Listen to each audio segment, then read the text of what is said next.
Hey, hey, hey, it's a bonus live stream day. I did not think I was going to be live streaming tonight, but we're going to sneak a little baby one in today. And by baby one, I mean like 3 to 4 hours. To be honest, mostly I just wasn't happy with the amount that I got done last night. I got really tired. Oh, I forgot to start the recording. Hold on, here we go. All right, we're recording. Yeah, mostly I just got really... I was just not happy with the amount that I got done last night. I kind of had to cut it short. I only did a 5-hour stream. And I was just really sleepy. I was like falling asleep while streaming. So tonight, I did go to my daughter's thing. She did awesome, of course. She's a freshman, right? So she didn't really have like any solos. Like all the juniors and seniors and stuff had solos. So, but yeah, it was great. Helped clean up and hurt my leg. Not really. 'Tis a flesh wound. But I'm home and I'm gonna stream just a little bit, just a few hours. I want to try to get Nakatomi Plaza in a place where I am ready to build machines, you know? I want to finish off the roof and the sides. Like we've got one side done, and I think it looks good. And kind of before next week, like next stream, next weekend, I want to be actually building the Fixmas buildings, like the Fixmas like factory inside of this building. I don't want to spend half the stream like finishing off our half-ass work. Like I want to try to see if I can do that tonight. Andrew, the game was fun, but during some of the grindy portions, it's hard to stay awake. Well, I mean, mostly it was because it was a Friday night, and for me, I work Friday nights, right? I mean, I work Fridays. So, like, I'm tired. I was tired.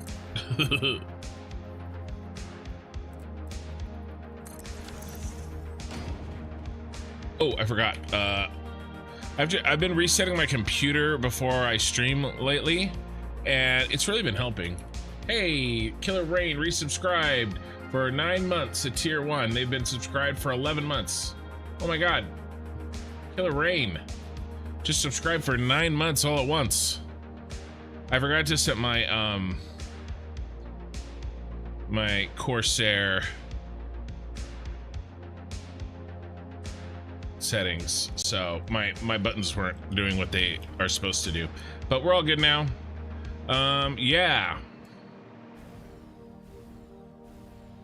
Yeah, so okay, let's take a quick little look at what we're doing.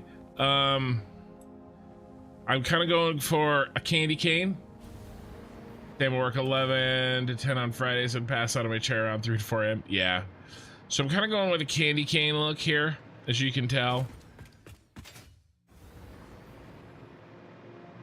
I do like, we may have to do that.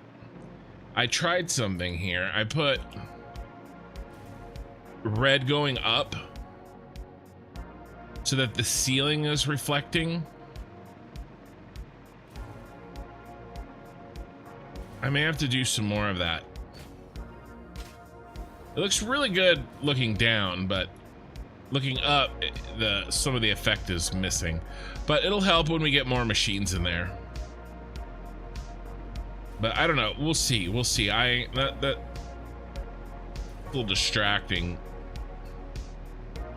Maybe I don't put them on the edge like that. I'm not 100% sure if I'm gonna continue those lights, those ground lights, but I do like the idea. So we've got this all planned out. We know how many machines, we know what we're building, we know what floors are gonna be what. Let me show you that real quick in case you missed it last time. Where is the window that I need? Come here. It's one of you. This one. This is what we're working on. This is what we're going to try to finish off. We did do this side up to here. We got to do the top and the other 3 sides. And that's what we're going to try to do today. And we're going to try to get it done in like 3 to 4 hours. I don't want to be up too late because I got to be at the mother-in-law's tomorrow at 10 a.m. So I gotta be on it. Yeah, so floor 1, copper and iron ingots, 50 smelters. That's already built. Actually, let's go ahead and green this one out. Right, and then we'll have blue ornaments, red ornaments, iron ornaments, copper ornaments, a bunch of smelters and foundries, and then ornament bundles. That's going to be floor 6. Tree branches, a bunch of constructors on floor 7. Candy canes, a bunch more constructors on floor 8. Floor 9 is going to be the wreaths and the wonder stars. 50 assemblers, 51 assemblers, and then floor 10, the final floor, is going to kind of be everything else that we need just a little bit of. Actual snow, snowballs, fireworks of all 3 types, and bows. And this is 15 total items, and then we will kind of sushi drone them from the top of this building. We're gonna build a couple of drone ports over to this building. So we're gonna have drones kind of flitting back and forth between these 2. Okay, and we'll move all 4 of those. The total amounts, this is our actual factory plan here. The total amounts, I mean, it's really kind of just a little bit of everything, right? I mean, the most thing we're making is the 25 fixed ornament bundles per minute. The rest of this is pretty low, right? So we'll sushi this all, and I think I did the math and it adds up to like 130 items per minute. It's not a lot, right? So we're gonna have a real big old factory building, and we're only making like 130 items per minute. So yeah, that's looking good. We got a plan. So that's the plan. And I want to get started on those buildings next week. I don't want to be messing around with this. Should be our last night with kind of setting our factory, right? The outside of our factory. But yeah, why don't we see if we can't lock in how we're gonna do the roof here. Let's jump in. Right here, I think. Yeah. All right, so this corner piece that's been sticking out the whole time, it just straight up stops. And then that's flat there. So that'll continue, and then we notch out again. So let's see.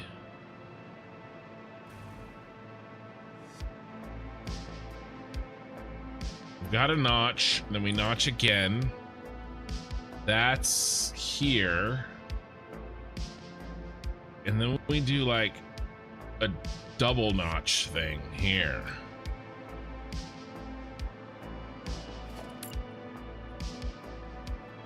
Let's see if we can't figure out what we want to do.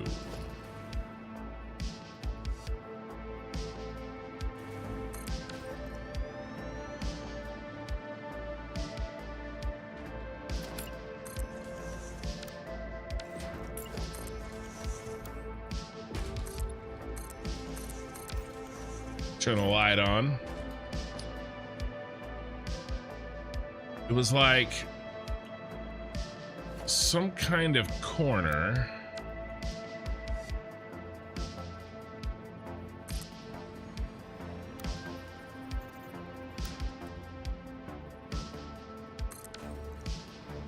Like this.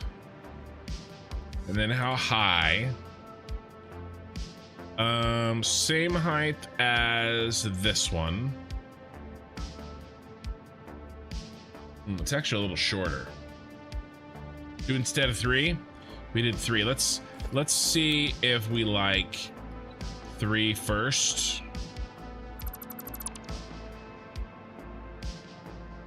Then we may give him a haircut. Let's see. So one of my kids at work tried to put me in an early grave tonight. That's not fun. Hey, Jose, how's it going? I have no idea what buttons they freaking press, but they caused one of my fryers to drain and then start filling and filling and filling like the damn thing would not stop. I had to run around. That's not good. Is that your house at the top? Yeah. You know. Let's see. And that's flat there. He comes back out like here.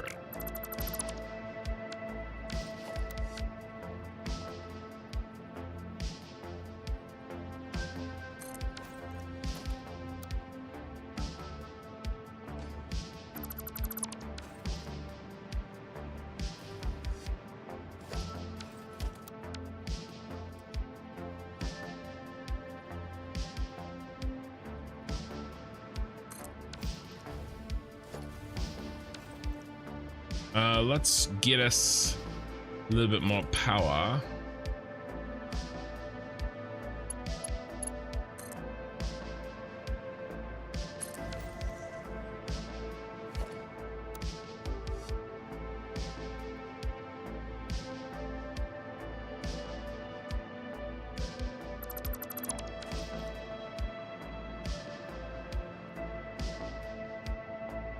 Okay.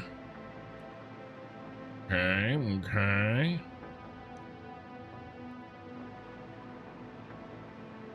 Yeah, I think this is probably pretty good.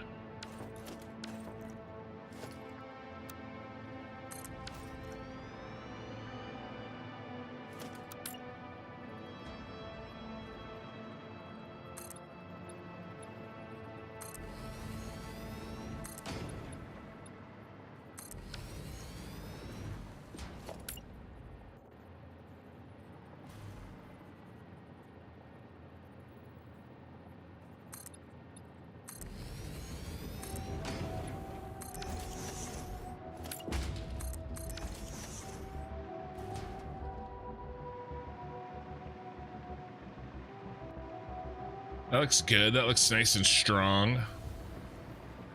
I love your videos. It's amazing how much patience you have and crazy designs, which I enjoy. Well, I'm glad that you're enjoying them. Mostly, you know, it helps to have patience when, you know, you guys are watching. It would be harder for me to have patience if, like, I don't know, I didn't stream, I guess. Ooh, that's off. There we go.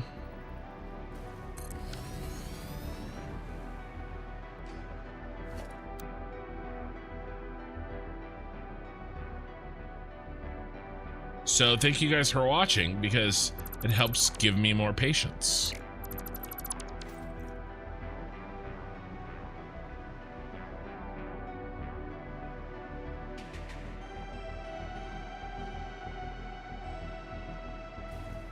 Something like disconnecting. What is happening? I want to make sure everything's okay. I keep hearing a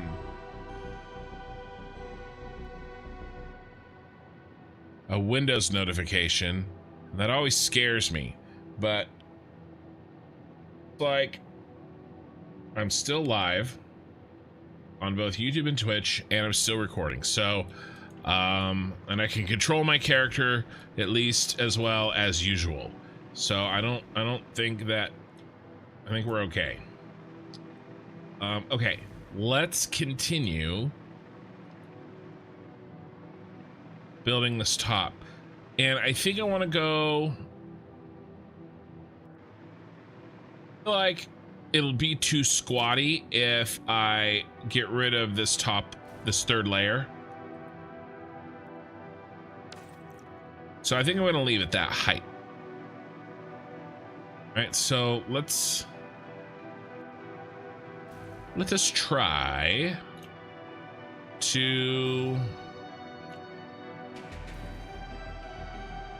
notch these in. How many this way? 5. Yeah, I really do appreciate you guys when you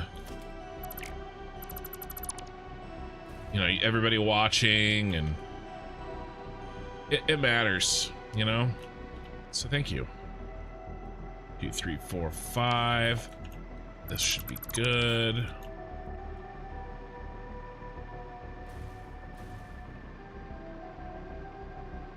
And then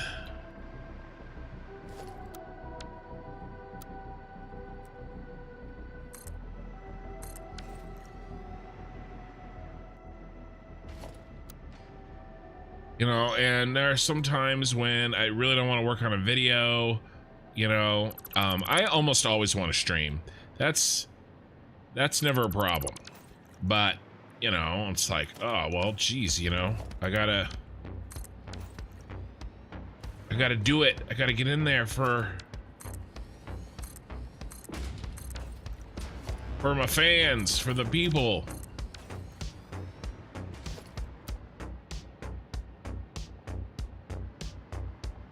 But I am working on a way where I can spend less time editing and still get lots of good content out and more time streaming. I'm still working on trying to find that right mix. So it's a work in progress. I'm not giving up. I will find it. 1, 2, 3, 4, 5.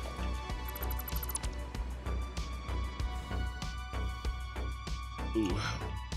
We need power.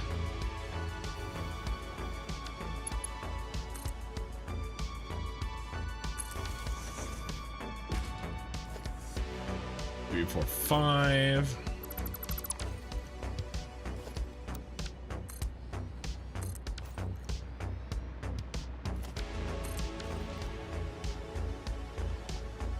Hey, you're welcome. He said, thank you for streaming. Thank you for watching.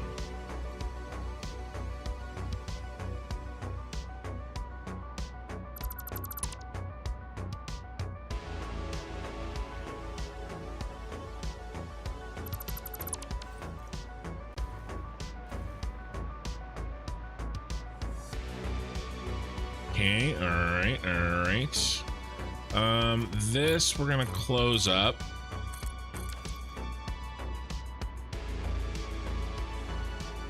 Bum bum bum bum bum bum. Jose, I'm trying to follow up on your series. Question: how much power are you producing right now, and what fuel are you using for power? Yeah, so I made a small turbo fuel plant. I'm up to when I say small, but I'm making 92,000 right now. It's over here. It's on the Gold Coast.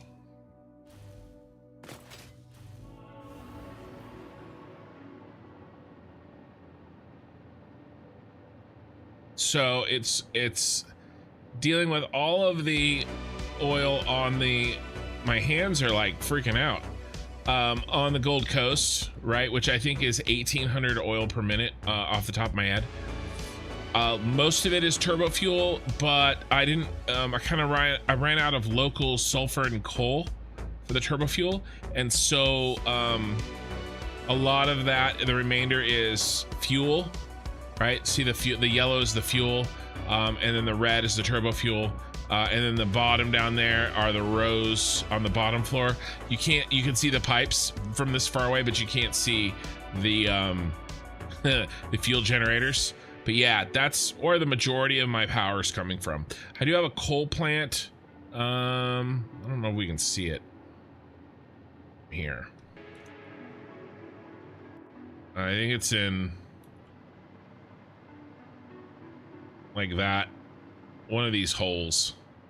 I don't know. We can't see it, but I do have a coal plant as well. But this is handling the majority of the power. I'm not using nitro rocket fuel yet. I will. I don't need it yet. I just did a turbo fuel plant because that was where I was tech-wise when I needed the power. So that's what I built. I will be doing rocket fuel in the city.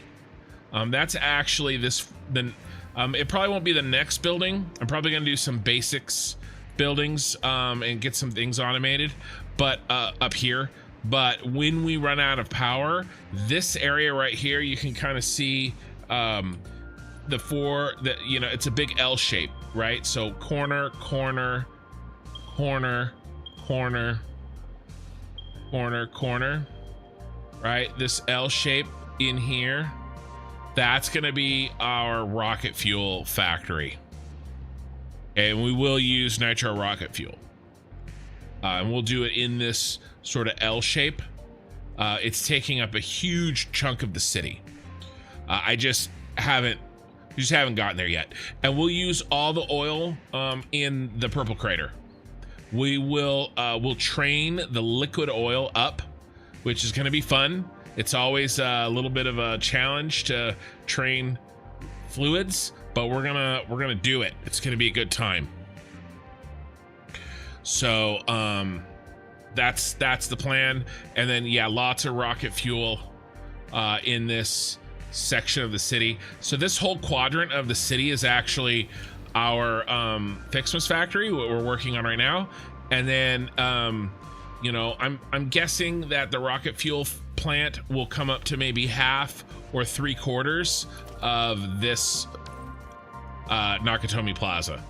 But we'll make it as high as we need to, but it has such a huge footprint that, hopefully it won't need to be too high. And its design, I don't have anything specific yet, but I'm making sort of like industrial and gross, right? Pipes on the outside, right? Very, very different contrast to like the sleekness of these other buildings, something kind of, a little bit more dystopian.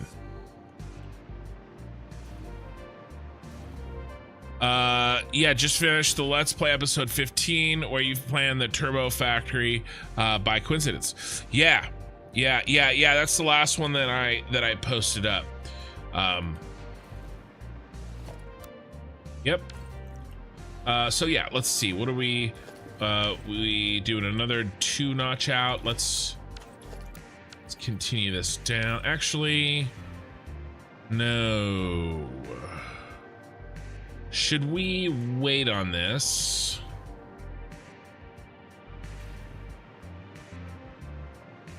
Let's do this corner.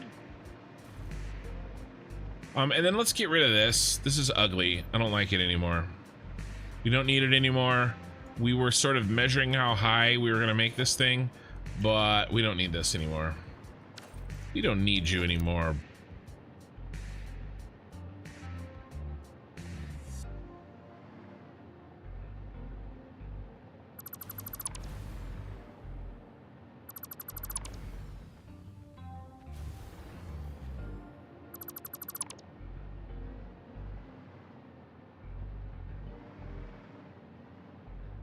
So there's a raffle at my daughter's concert. Between me, I spent $60 on it, and my father-in-law did another 20. We won 4 prizes. Probably not $80 worth, but it's for my it's a fundraiser for the choir, so I'm not supposed to come out ahead.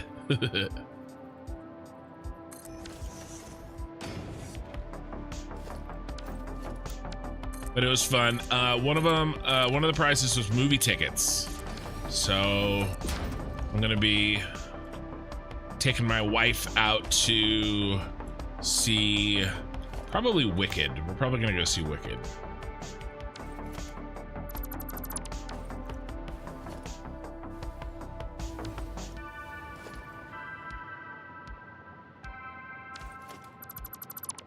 Okay. I don't know when we're gonna do that. Probably when I'm off between Christmas and New Year's, when I'm off work.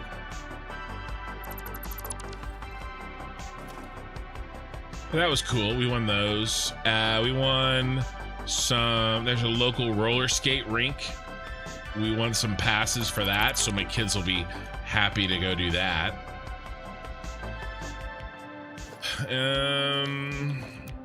Else?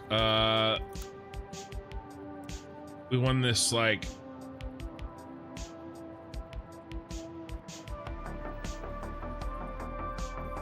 there we go.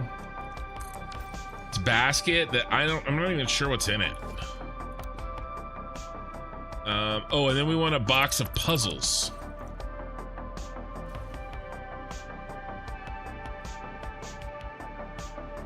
I noticed that there were very few tickets in the box of puzzles, raffle tickets. So I didn't really want the puzzles, but I was like, there's no tickets in here. So I threw like 4 or 5 in there.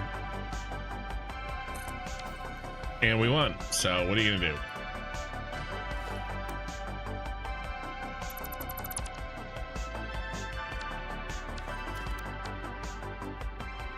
I was like, gotta play the odds, baby.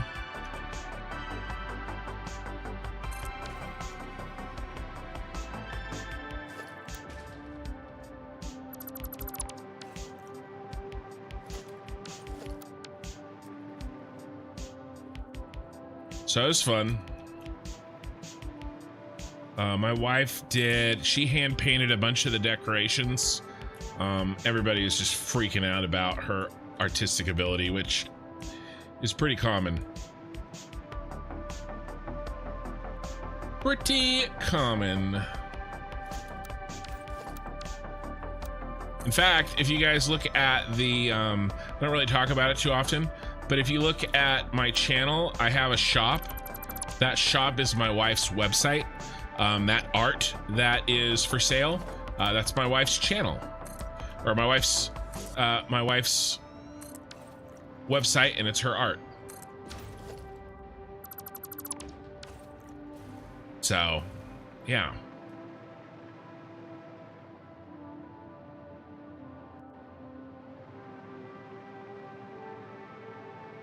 That's what that is. Nice. Tell me how it is. Been thinking about going to see it myself sometime if I can get the time. Yeah. I've heard it's pretty good. You know, it's got some problems like all movies, but overall it's pretty good. If you put the Packers on the roof, you can make them look like rooftop air handlers. Yeah, well, we're definitely gonna put 2 drones on the roof for sure. First time chatter on Twitch. Dear Pumu, I think. Wicked is a fun movie, can recommend. Nice. How many piece puzzle? I epoxy them and put them on the walls. Pictures. Yeah, I don't know actually. It was like a box of them, or like a package of them. There's like 4 or 5 puzzles. Not huge. What kind of art? She does oil painting. She does canvas oil painting. So, different things. One thing that she has done that turned out really well is she did a if you read any fantasy, she did a painting of a Brandon Sanderson thing. So if you may know. If you know, you know. It's from the Stormlight Archives, so. If you're a Stormlight Archive fan, there actually might be something that she has painted that you might want. And some other stuff too. Come on, copy, paste. There we go. That looks great. They're great.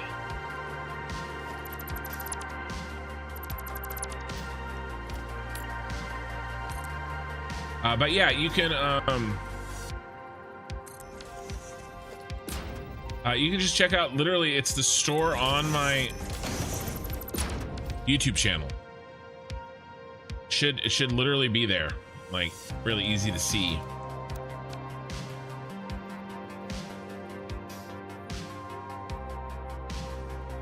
Dude, I'm freaking out. I keep getting this like Windows sound that's like "Boo-doo," like something's disconnecting. I have no idea what's disconnecting. I'm freaking out, guys.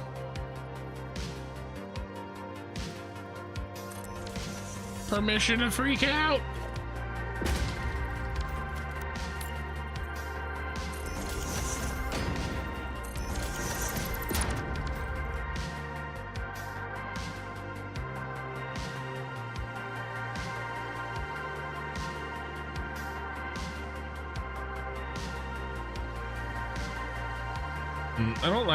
I don't like it poking up.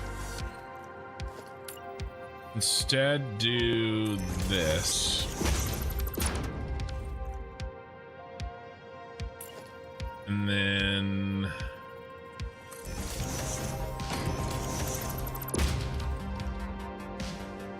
that. And then let's get rid of this. Oh yeah, way cleaner. Oh yeah. Oh yeah.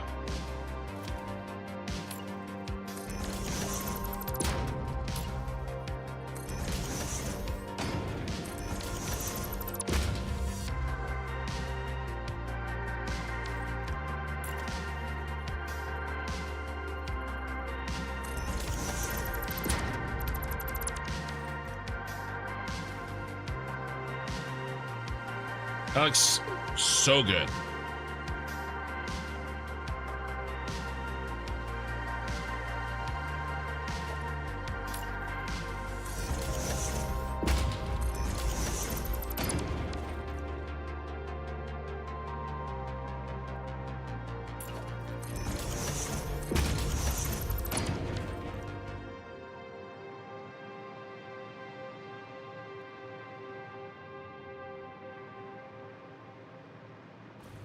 Okay, now let's see if I can remember how the hell I did this 3 more times. Hey, Warden Steve, what's good stream? I hope all is well. Yeah, let me I'll pop the link. By the way, you need the E key to cycle through because you use the E key to cycle through MK belt levels. I do. You can also hold it and select. Did you know that? Cornthal, you can hold the E and you can select belt levels. I just usually just cycle through. And then you can do like, I also do this a lot too. I cycle through sizes. Or again, you can hold and select. I don't really do this. This is a little cumbersome for me. But you can, you know, and so there's that for anything, right? Like, hold on, why am I dying? Let's get some powwow over here.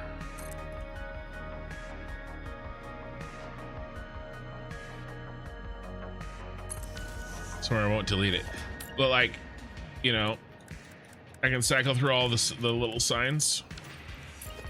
Or hold it and get any of these billboards and signs. That you knew? Oh, okay, nice. You use the hold for using the half foundations? Yeah, that probably would be handy. Like if I wanted to pick up a half foundation, you know, and then I could cycle through the half foundations. Yeah, that's nice.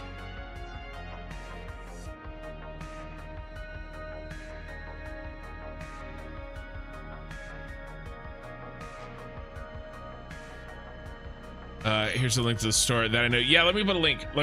We were chatting about my wife's store. That sounds dirty, but it's not.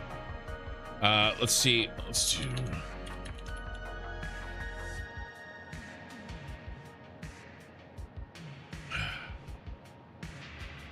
There it is. So this is it. This is a model that she made.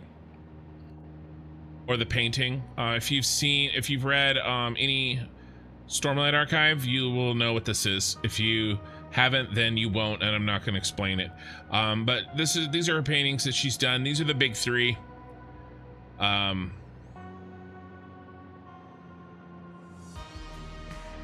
So probably too late for, I mean, definitely too late for Christmas presents, but you can like get like different framed ones, or rolled posters are relatively cheap. But yeah, this is her site. I help her where I can.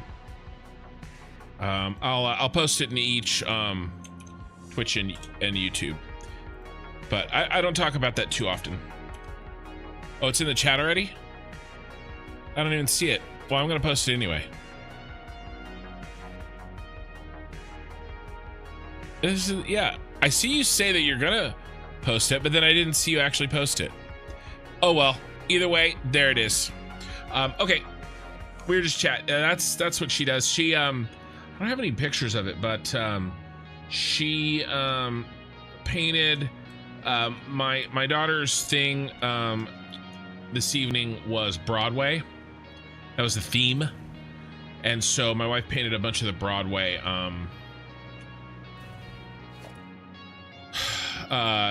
signage, like Wicked, and she hand painted them really large. They turned out really good too.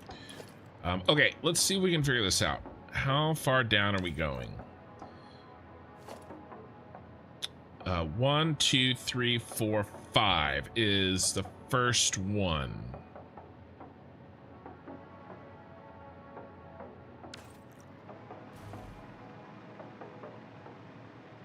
You want to get one of the Crater Lake prints? Yeah, she's trying to do a whole series. 1, 2, 3, 4, 5. It's the first one. This probably goes. She's trying to do a whole series on.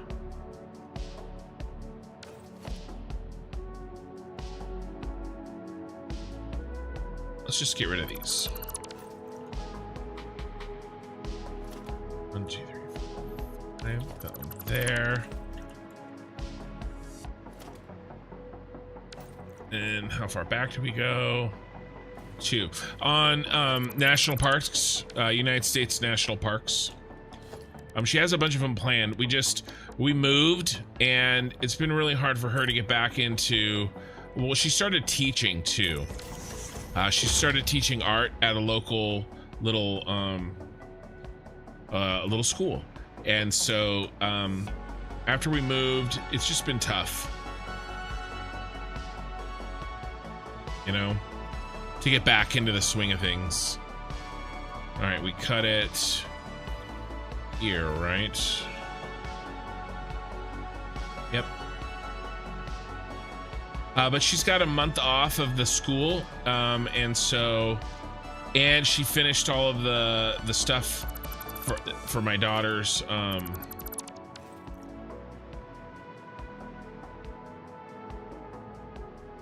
the stuff that for the concert, all the Broadway stuff that I was talking about. So she finished all that. She's been working on that for a couple of months. She made like 15 signs. Okay, that looks good. That looks good. All right, let's extend. And then we got to come up.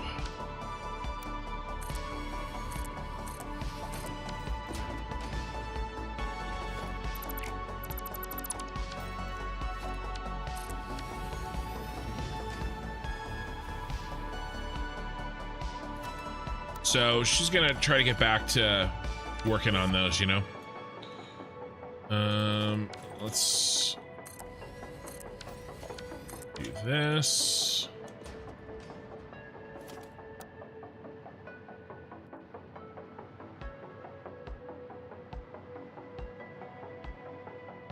But she has a lot more room to paint in the new house, which is amazing.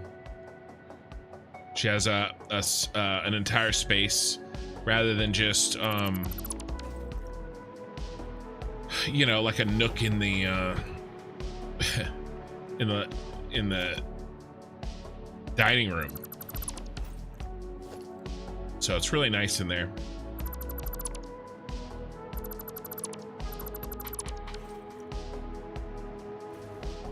Right, let's bring these up.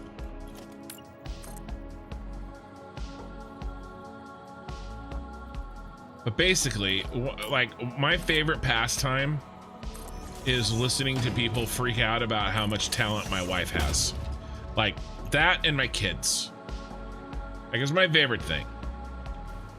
Like, it was really funny, you know, because, and then even more than that is, like, my wife telling the story of people freaking out about the stuff that she can do.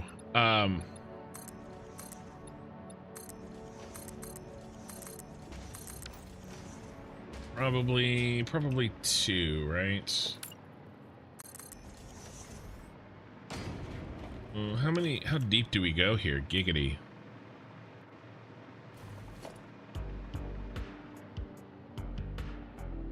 Three at the top.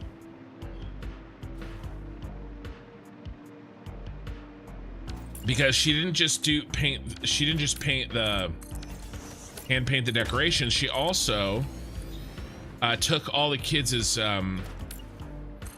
pictures. She did the photography, basically.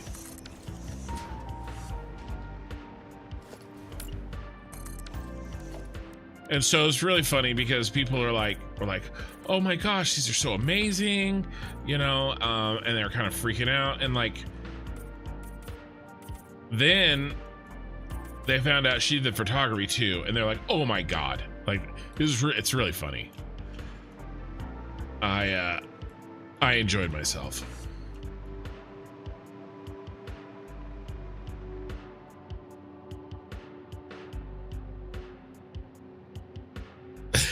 What are you guys doing? You spamming it. Store, nice. You got on Twitch, you guys are spamming the link. Oh well, good times. Some Satisfactory themed paintings. Hey, that's a good idea. Then I could actually say that the store is a little more connected to my channel. I mean, you have talent too for so many amazing details you come up with Satisfactory. Well, you know, I don't know about that. I just have patience, right? And I experiment until I find something that looks good. I would say that I have patience, and I have it's a combination of patience and stubbornness. More than anything.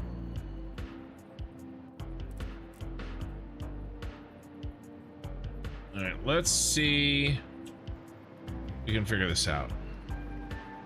But I make a joke that, like, you know how some people marry into money? I married into talent. It's like right in the corner. Yeah, I don't know. It's hard to tell. Hey, Merced, thank you for the follow on Twitch. Yeah, right in the corner there. I think that's probably it. That's probably it. Let's go ahead and lock that down. Yep, you're going to change it to art. Oh, Streamlabs has a built-in store. That's why it's freaking out. Oh, nice, Killer Rain. Well, I appreciate you figuring that out.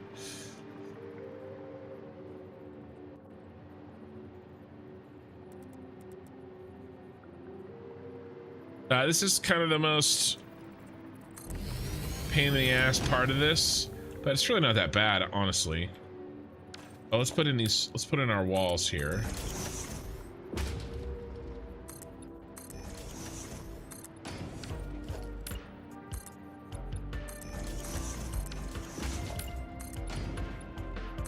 And then I also really like, it's funny, my wife, she's one of those people that, like,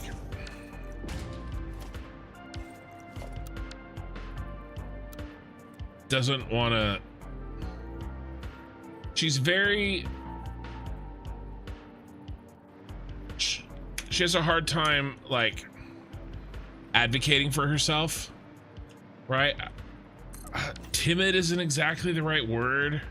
She puts everybody else above herself, right?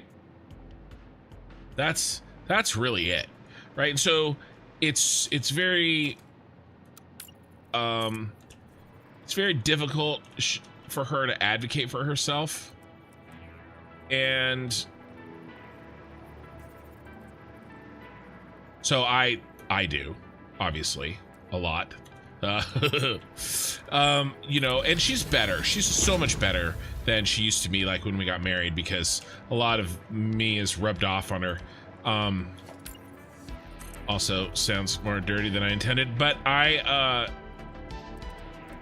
it happens a little bit with the art, you know, and you know, I would tell her, and you guys can probably imagine, I'm the type of person that doesn't say that somebody did a good job unless they actually do a good job. Like I don't validate people to validate them. Like I'm not gonna say, in fact, I have to be careful because, you know, sometimes your kids need you to say good job even when they don't do a good job, right? So I'm better than I used to be, but adults, I also have to be careful at work. I'm doing more training these days, and I don't say good job unless you actually do a good job. Like you have to earn the good job with me, you know? And with my wife, for years, you know, I was trying to convince her, like, because she was doing, you know, oil painting, you know, and I was trying to convince her, like, you're very good at this, you know, and you could sell what you're making, and you could, you know, maybe not make a living, but you could, you know, help supplement, you know, my work and stuff, and, you know, side project, and you know, and she wants to teach, and she wants to like get a like maybe a class, you know, and so, but she basically just didn't believe me. She's basically like, oh well, you know, it's my husband, I'm you know, I'm fine, but I'm not like really good. And like, then she started selling paintings, like originals, you know, and she's been able to finally kind of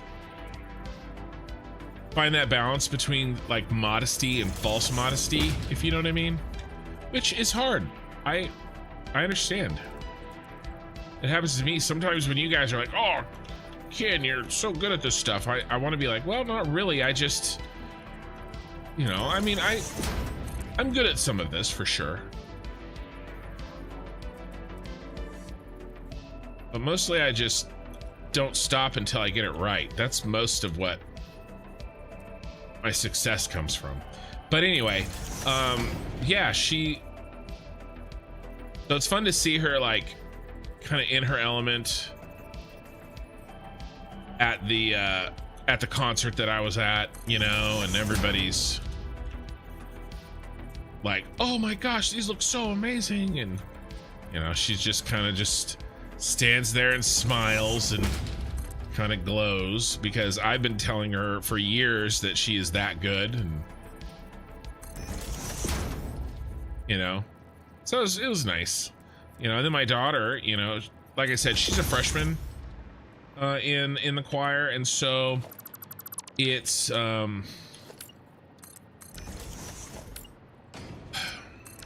know, she didn't like have any solos, right, or anything like that, but there's, you know, she will. But anyway, it was fun. I had a nice time tonight. The last beam was off. Yeah, this last one won't sit right. I can't get it in the corner right. It's the same off that it is over here. That one. Maybe I just get rid of it.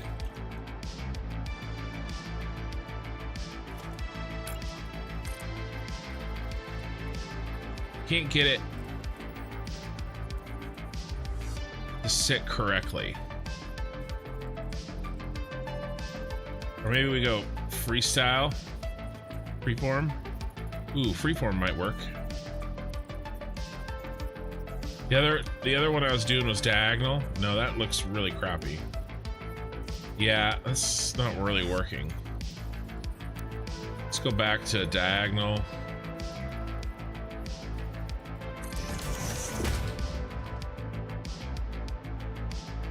I think it's okay. Yeah, it's weird. It won't sit right.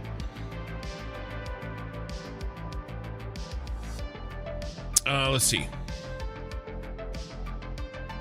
My daughter is wanting to do technical theater. She has art skills. Oh, well, my daughter did the tech too. That's what my daughter did this year. She did theater tech. She built a bunch of stuff in the for the drama class. I think this is what I did. I think if I just hold control, it's really easy. Basically, I'm going here, I'm locking it, I'm nudging it, but because I'm holding control, it's a half nudge. And so I'm able to follow this beam.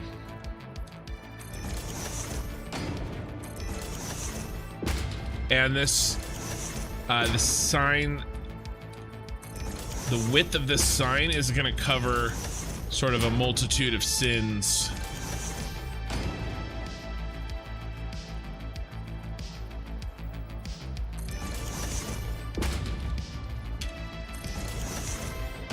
But yeah, my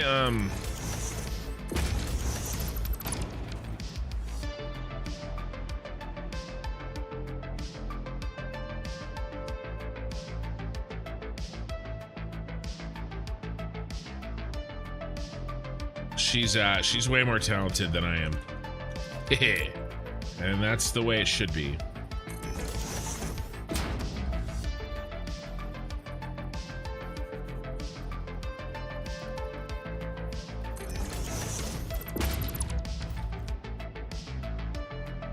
Like that maybe. And then didn't I do like this? Yeah, see?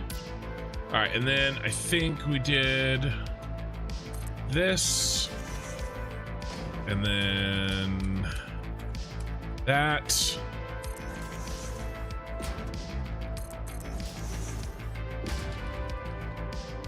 And that.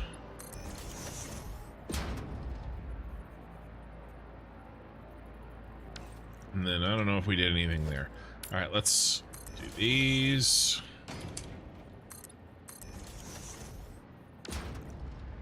Did we do over here? Top one. Yeah. Oh yeah, this is the funky one. Okay. Both have talent in our own ways. Well, I'm it's nice to support her, you know? Kind of be the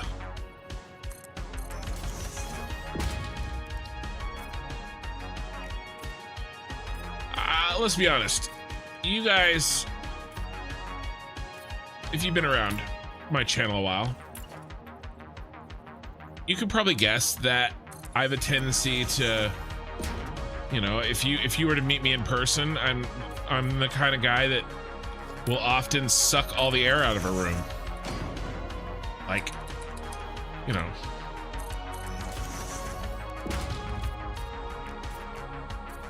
It's nice to be in the background and support my wife sometimes, instead of being the person that does all the talking and who's the center of attention, which I, you know, I don't wanna always do. It's like, no, look at my wife, look at her talent, don't look at me.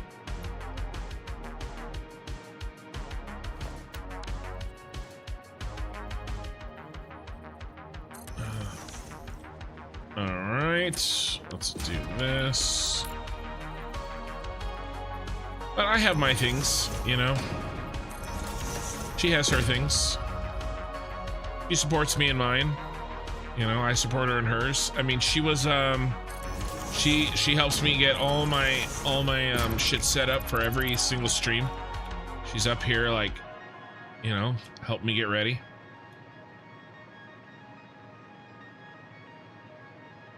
Looking pretty good.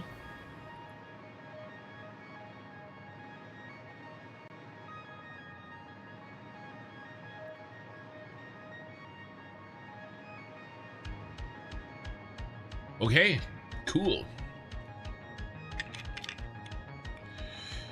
Yeah.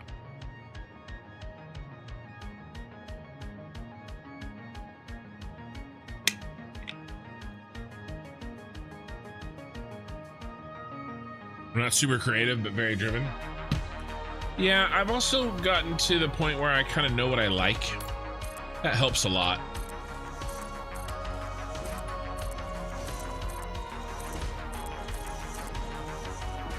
I'm also good at remembering techniques of this game. And so I'll be like, I'll kind of learn something and then I'll use it like 6 months later to solve a problem. That I'm pretty good at that.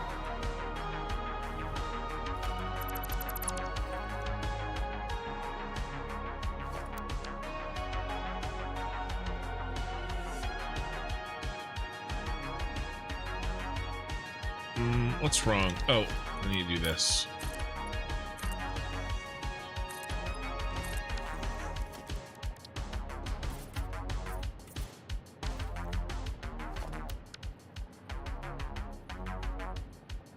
Yeah, mostly it's just stubbornness. Really.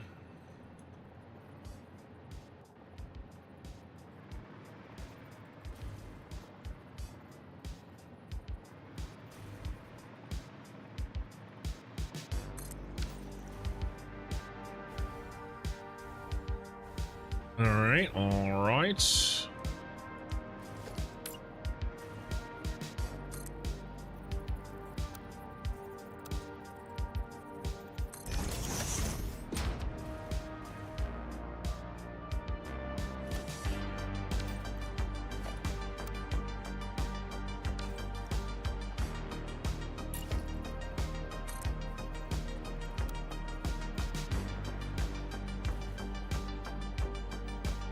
We're gonna go here.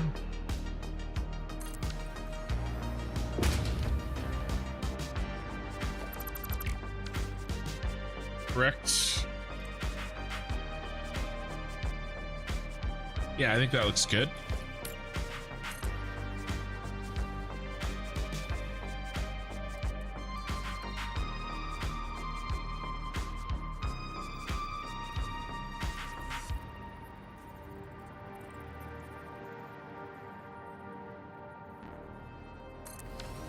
There we go. Yeah, we have to build 4 total. We're halfway done with the second one.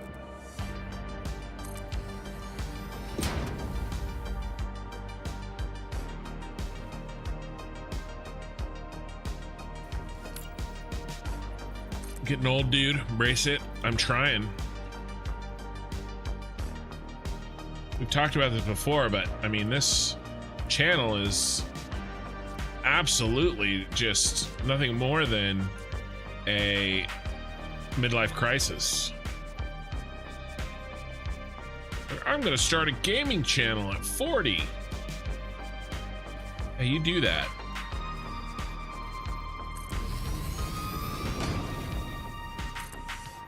Do you love my games?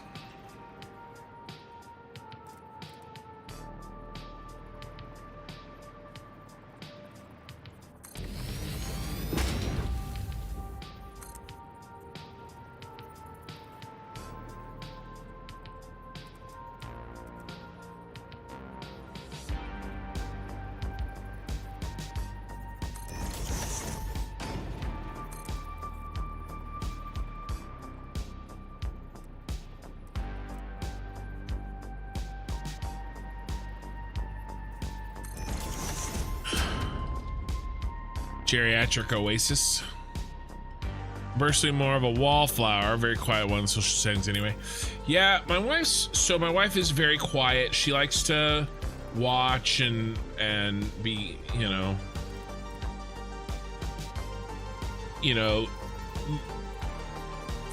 have a chance to gauge the temperature of the room before she says much.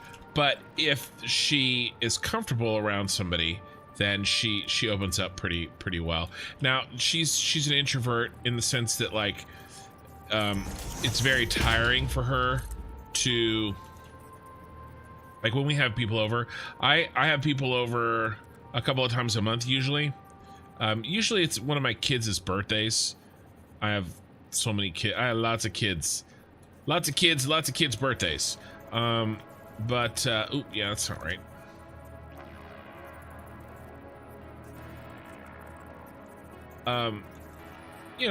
Even it's something like my parents, right? She has a good time when people are over, but it tires her out. Ooh, ouch. I've made several errors. Not good. Not good. Not good at all. Let's try to not screw this up.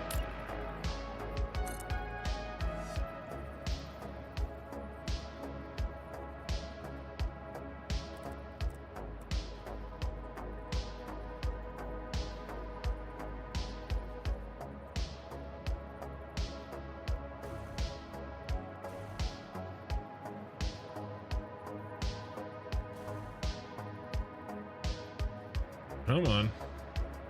Ooh, is that where you need to be?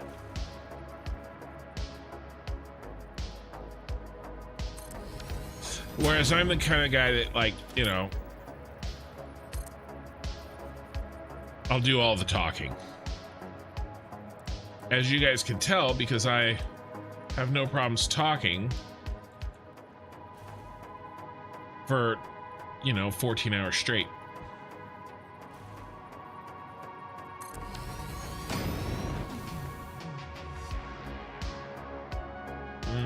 That looks good.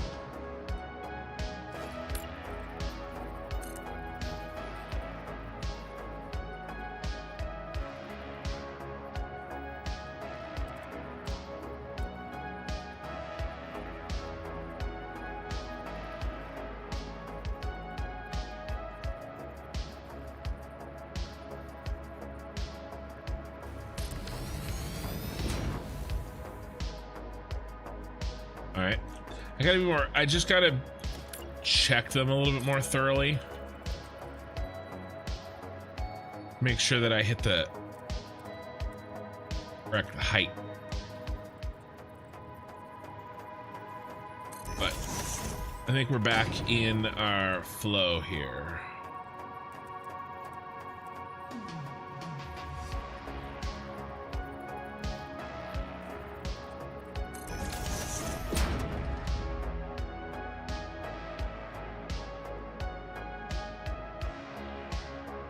You started yours at 42. You've got a gaming channel, Der Pumu.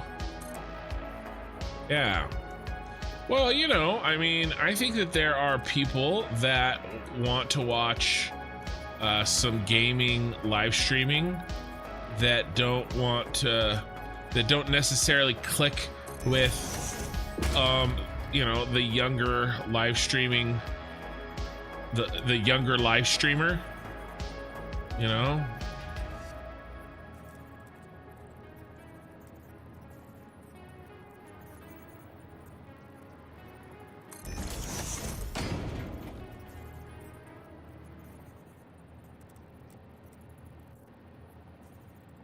do have a significantly older average viewership than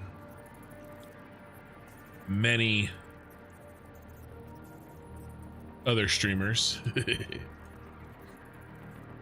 Actually, really funny. I actually have a very high CPM, which is for YouTube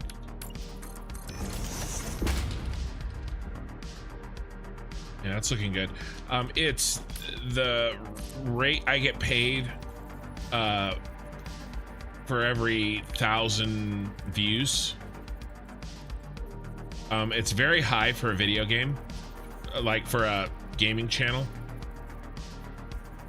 And I think most of that is because, well, Satisfactory is a part of it, right? Like if I was playing Fortnite, you know, versus Satisfactory, I'd have a much different demographic. So a lot of it's that, but some of it's me, I think, as well. You know, I'm thinking about it, like if my average viewership is like 35 rather than 15, think how much more money on average a 35-year-old has than a 15-year-old. And the, you know, the ads are going to reflect that.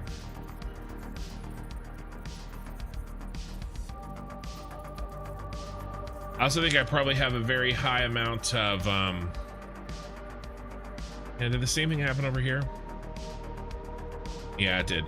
I have a very high amount of YouTube premium viewers.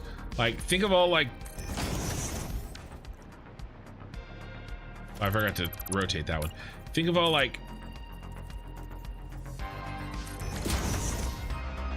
the kids watching Fortnite probably don't have YouTube premium.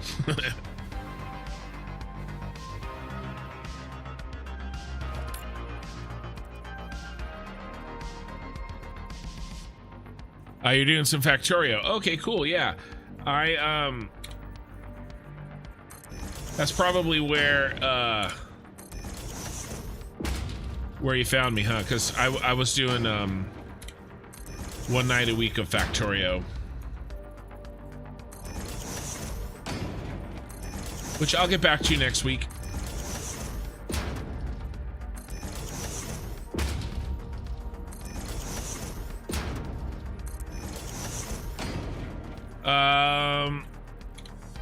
What's the C stand for? I can't remember.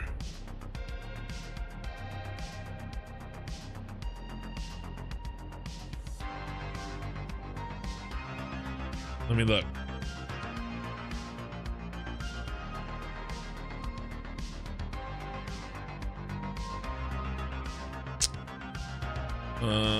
Analytics, advanced mode.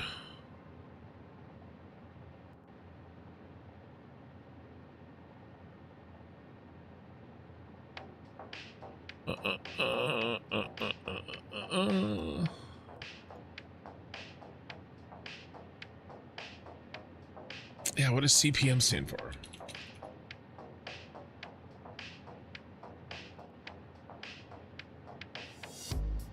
Cost per 1,000 impressions. CPM is a metric that represents how much money advertisers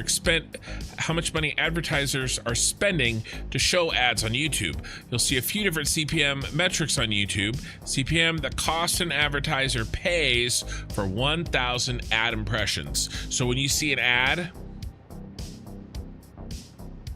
right, what's the cost that they pay for that? RPM is the revenue that I get for that. So that would be like after YouTube takes its cut.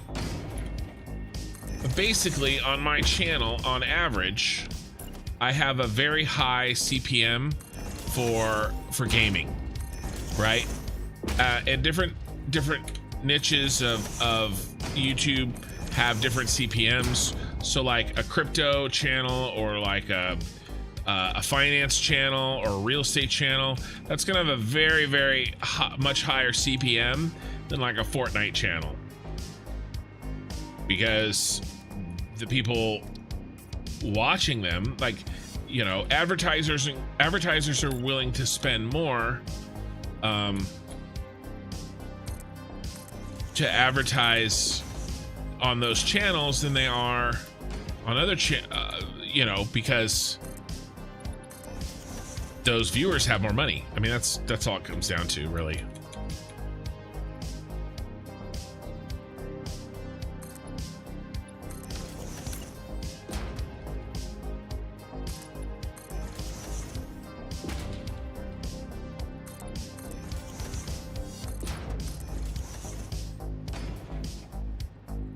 Who's got the money?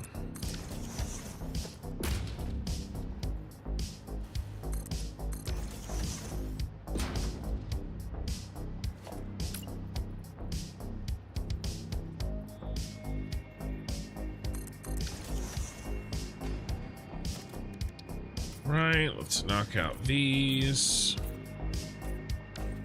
And let's knock out these.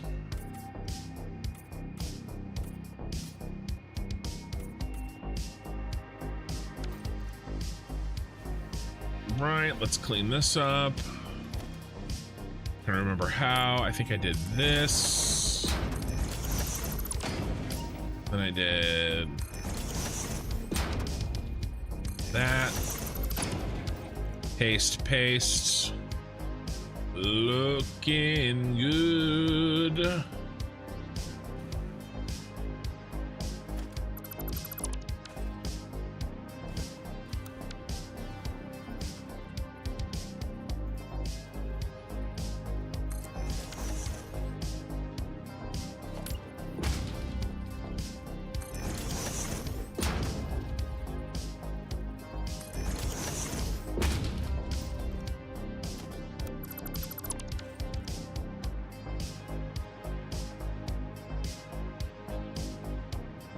Nice.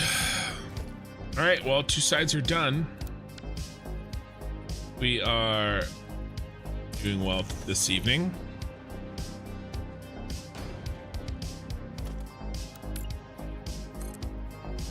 Kind of already figured out the hard stuff. Now I'm just kind of having to like copy it and remember what the heck I was doing.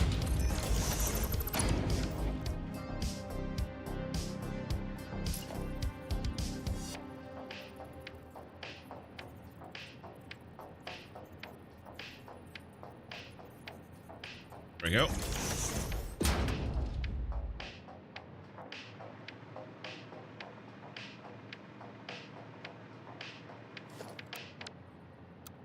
All right, let's finish off this side.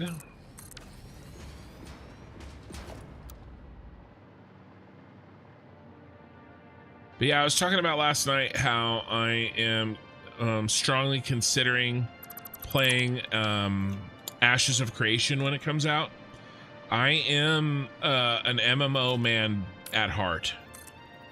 That is my typical go-to game type, you know, and so I love my MMOs, and I know it's kind of a departure from factory building genre that I've sort of built my channel around, but they're you know, I'll be playing a lot of it though, like a lot more streaming than I play now.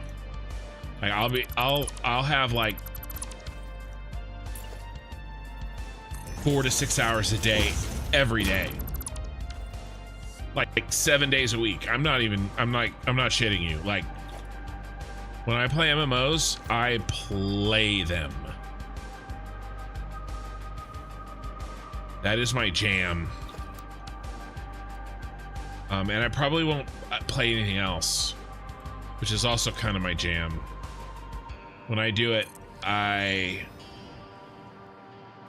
that's kind of all there is. All right, so how are we doing over here? Let us remind ourselves what the F I did. Okay, so we're cut off here. All of this is chopped out.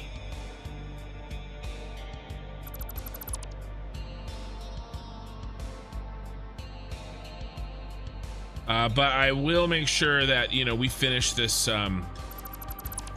this Satisfactory playthrough, of course.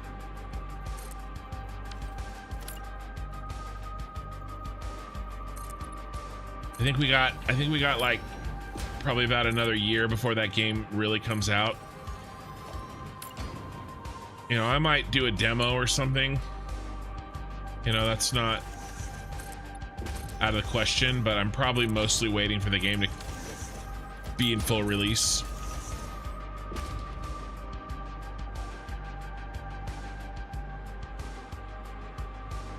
You studied WoW at university? Yeah, so WoW was never really, I played it, of course. I mean, we've all played WoW, right? Like, but that wasn't really my number one jam. Most of my hours were put into Guild Wars 2. DePromo followed 10 minutes ago, thank you. And Sniper followed on Twitch, thank you. Guild Wars 2. Mostly. My first MMO was Star Wars Galaxies. But, a lot of time on Guild Wars 2.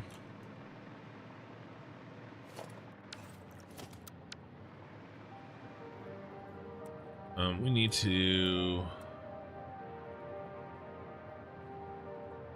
slot this in.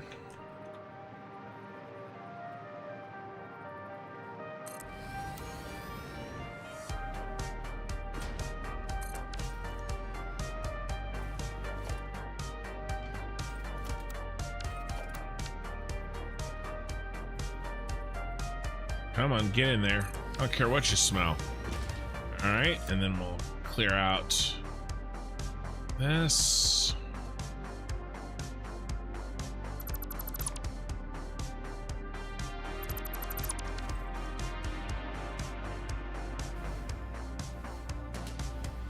Okay, and then we've got a notch here.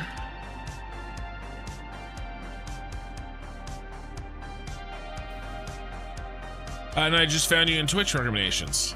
Oh, like tonight? You're new tonight? Cool.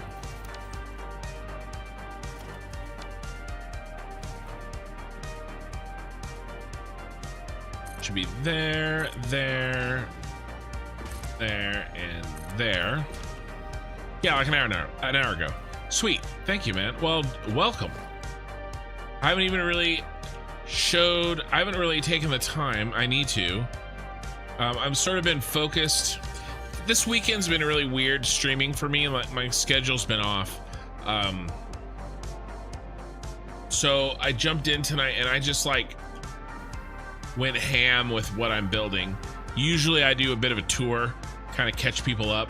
But as you can tell, I am building a city. It's like, you know, like a cyberpunk themed city. Each factory is a building of, you know, a skyscraper, a tower. And then the Christmas one is, the Fixmas one is going to be the Nakatomi Plaza. So yeah, you still play Shapes. I want to get back to Shapes. That's one of the things. I want to get back to it. I want to try streaming more throughout the week for you guys soon. I'm trying to find a balance between these edited videos and getting shorter content out to people. And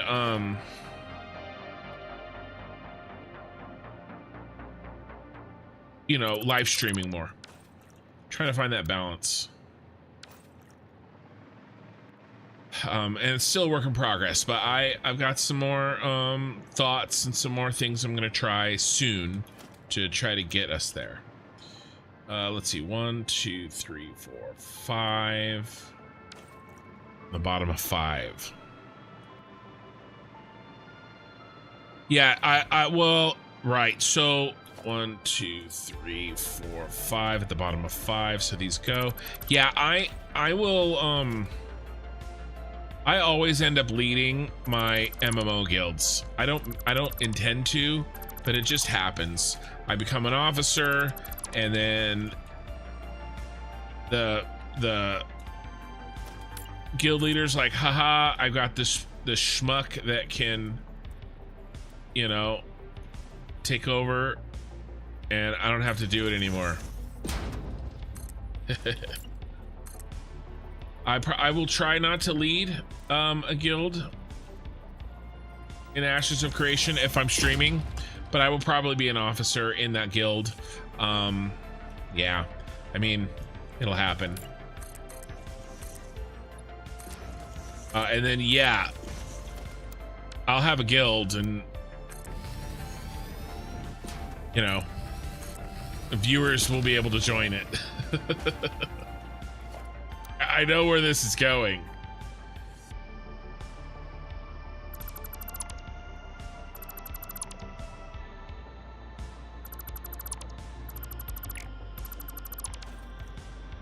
And it is a scary thought.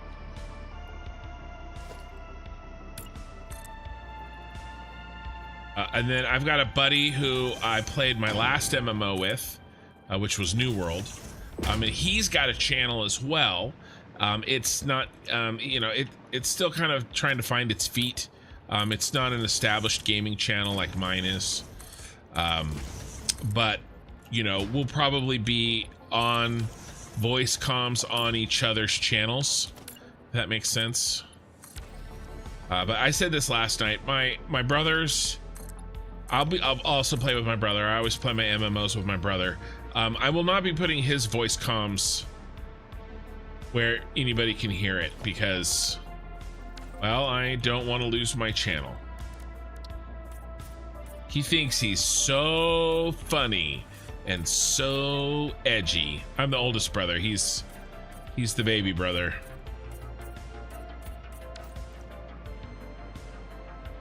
He is hilarious.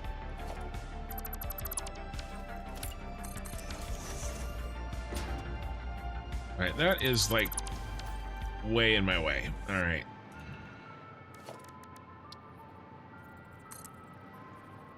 But yeah, something like that will probably happen. Horthol. You could stream maybe an hour per day per the week. The downsides of being a control freak. Yeah. Well. Oh, on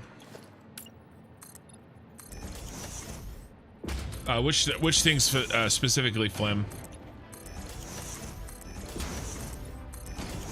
I'll probably end up, if I do that with this channel, I'll just stream everything. Stream every time I play. You know, there might be something like I might have to do a delay for, like, if there's some sort of PvP thing, you know, because of stream sniping or something. Like, I don't know. I don't know. But other than that, I'll probably just stream everything. Like, if I'm playing, I'm streaming. I don't know why. I can't think of why I wouldn't really do that.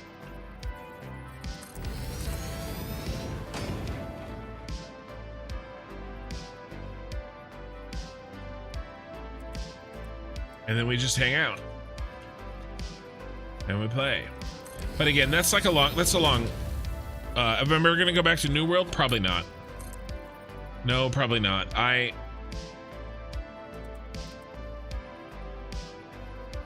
Probably not. It had some things that were very good, but New World has some fundamental, I wouldn't necessarily call them flaws, but things that I don't enjoy in an MMO. Like, fundamental to its nature. Right? And so I think I've run my course with that game. Okay, let's see how many hours I have on that game.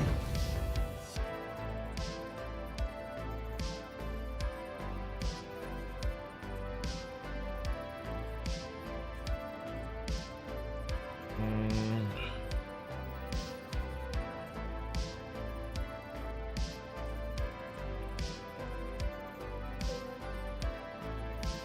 2,000 hours, which is crazy because I have 2,000 hours in Satisfactory.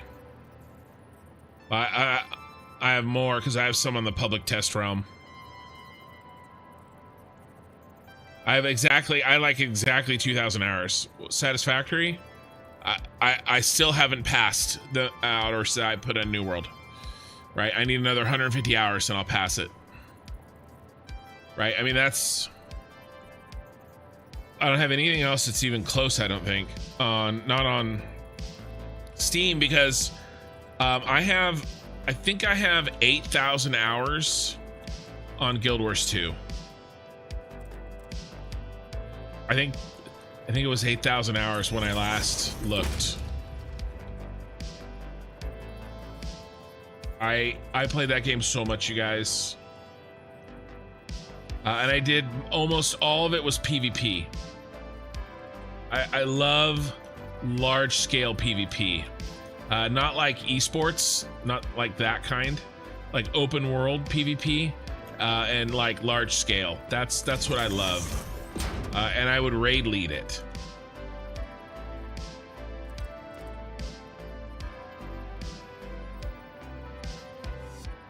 Guild Wars 2 had some of the very, very best open world large scale PvP.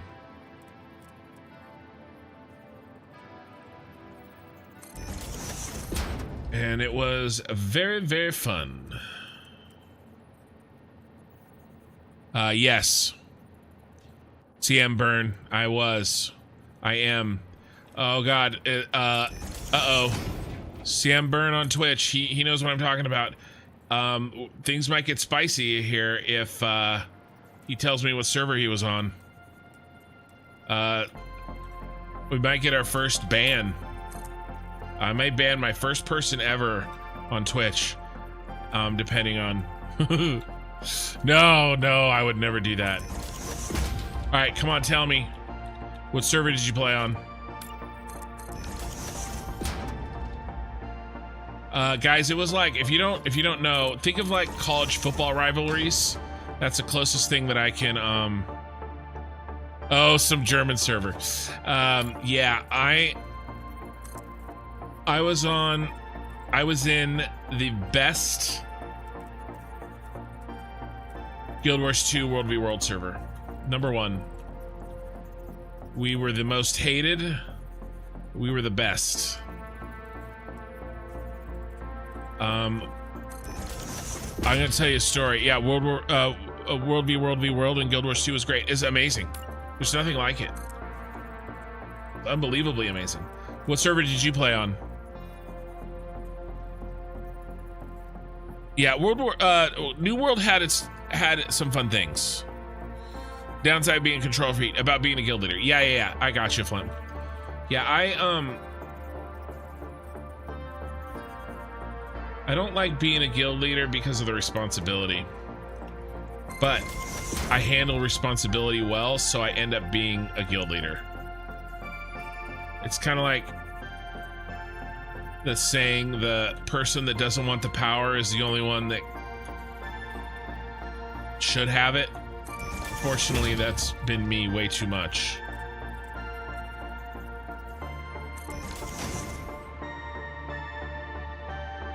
But yeah, Korathal, what server did you play? I feel like talking some shit about somebody's server. It was intense, you guys. I'll tell you a couple stories. So, this was before Discord. Yeah, so I was NA, right? So I didn't know the EU servers at all. Yeah, a long time ago. It was a long time ago. I can tell you this. If you were on a server, you would remember. I remember my enemies' servers.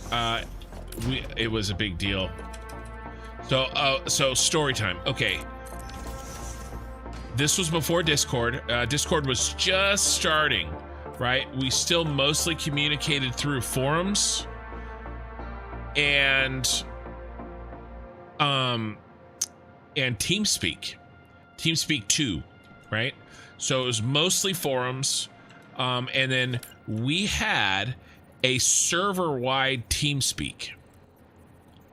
Okay, which a lot of people think I'm like lying, but our server had a server-wide TeamSpeak that we used for PvE events like dragon, like slaying and stuff like that, like the big PvE events, right? We would use it for that, but we would also mostly use it for the World v World.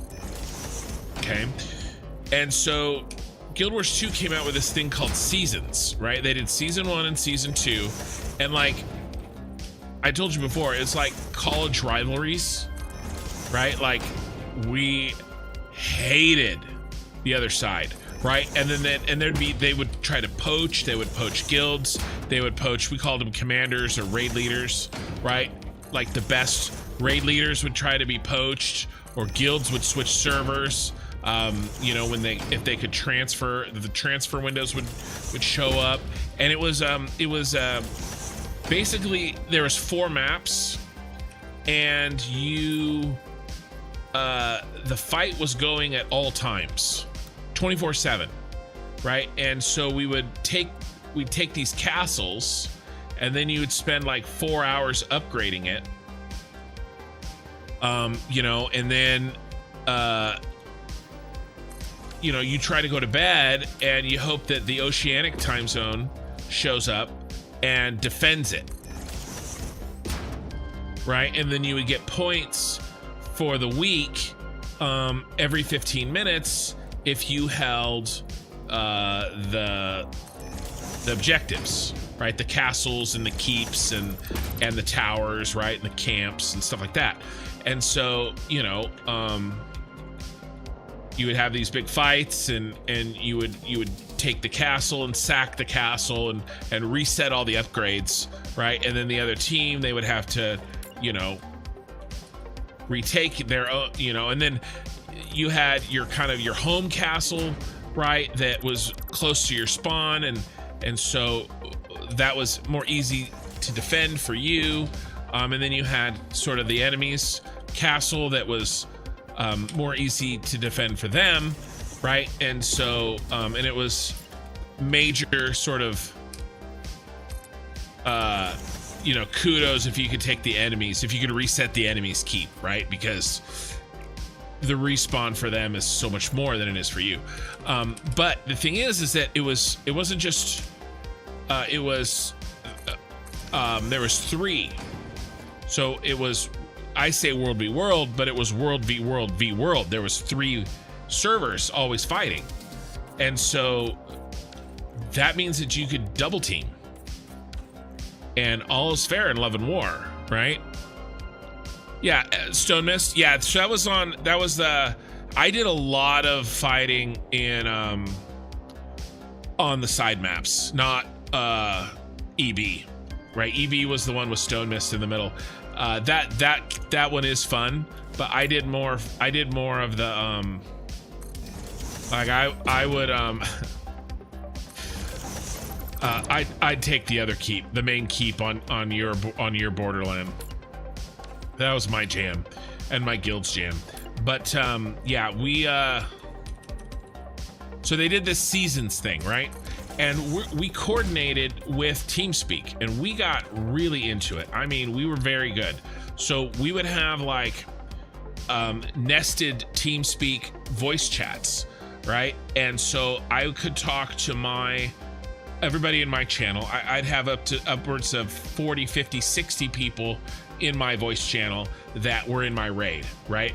That I was sort of in charge of, because I was one of the main commanders or raid leaders or shot callers, whatever you want to call it, on my server. But then we'd have these little side teams, right? We'd have the main group, and I always did the main group. I was the guild leader of a very large guild, and so I was always kind of in charge of the main group. But we'd have little side groups, little side you know, guys that they would also be working on the same map, but they would be doing sort of like off meta, right? Like side projects. Whereas I'd be going after the big keep. Maybe they would, you know, harass, or maybe they would, you know, flip camps.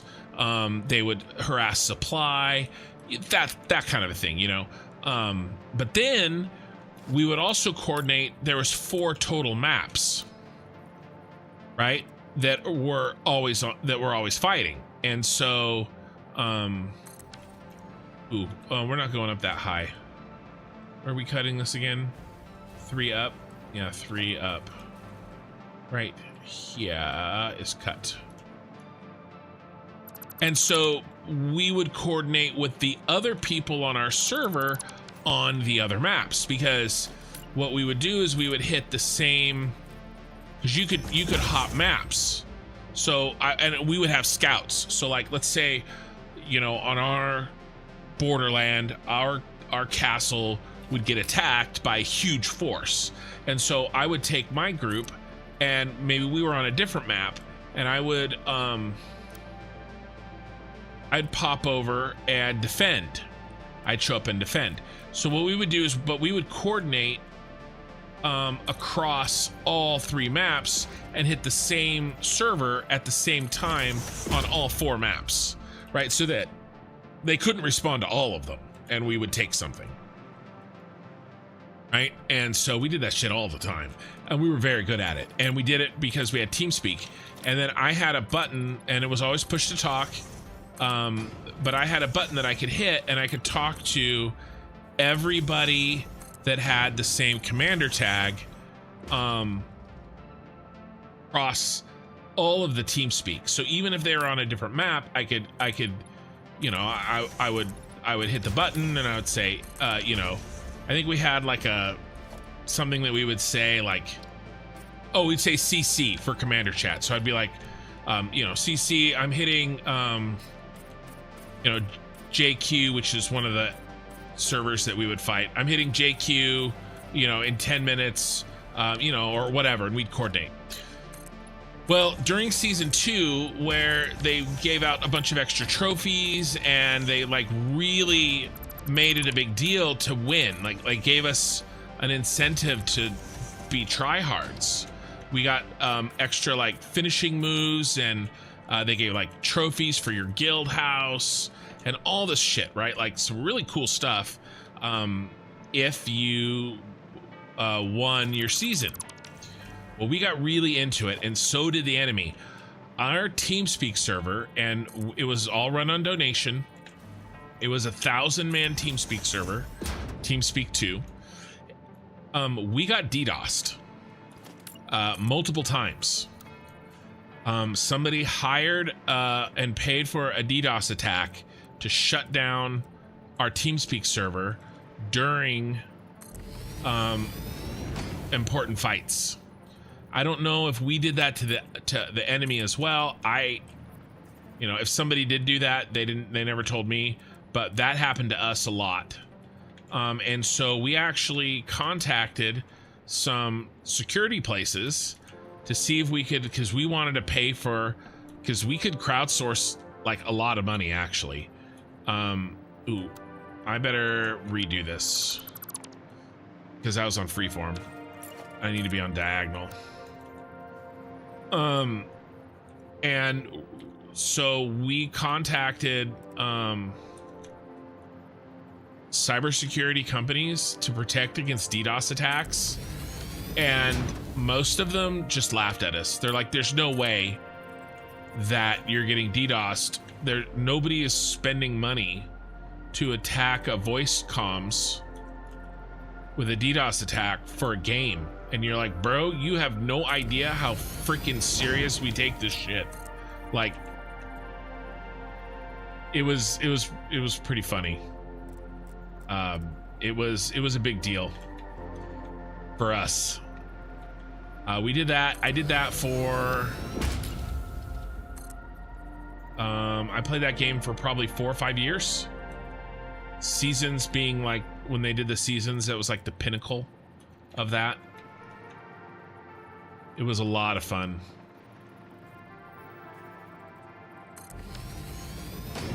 I have friends that I made, lifetime friends that I've met in real life because of those games. Those nights that we played, you know?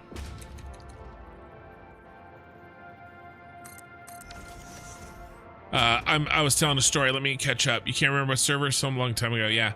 Hey, Jimmy, how's it going? Another thing we loved in Guild Wars 2 was the way that all the crafting mats were in single on-character storage. Never seen anything like that elsewhere. Yeah. No, Guild Wars 2 did some really interesting things. Some really sort of innovative things. that you know, it'd be nice to see more of. Sure.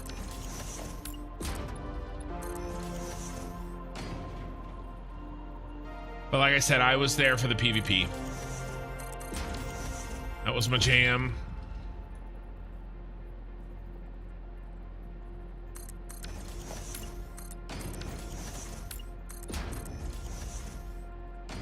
Crafting, I love Star Wars Galaxies crafting, which I've never really seen since then. Thought it was great.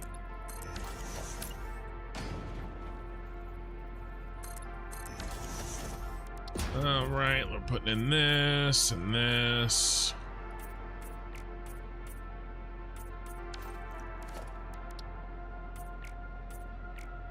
But yeah, those like cybersecurity companies, most of them just laughed at us. We did find somebody, we paid for DDoS protection. We found somebody that would finally do it.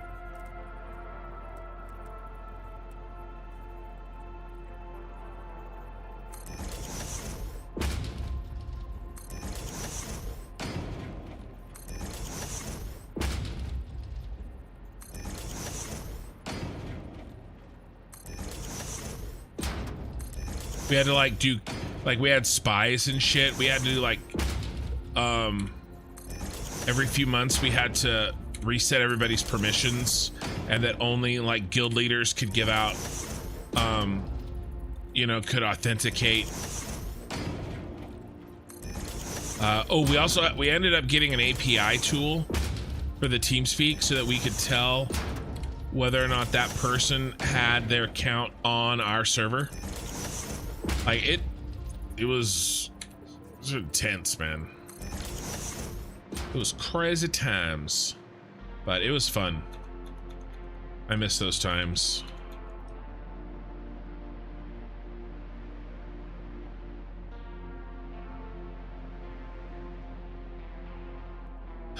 Fights are Simmons Castle. Yeah, I really hope Ashes will be able to do something to recreate that vibe. Yeah, so I'm not sure if Ashes of Creation is gonna have anything at that level of open world PvP.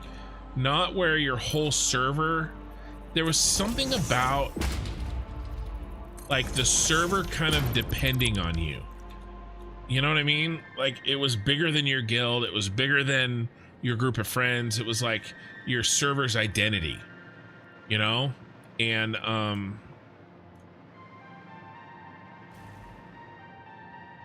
something about that.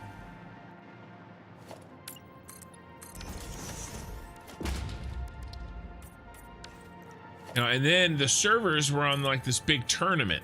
So like if you did well, you went up, you know, if you took first place, you could go up to the next tier. Our server, my server, which was, we were Blackgate. We were in the top NA tier 1 for years and years and years. We were number 1. I think we won season 2. I think we won, I don't know if we won both seasons or not. We won season 2 for sure.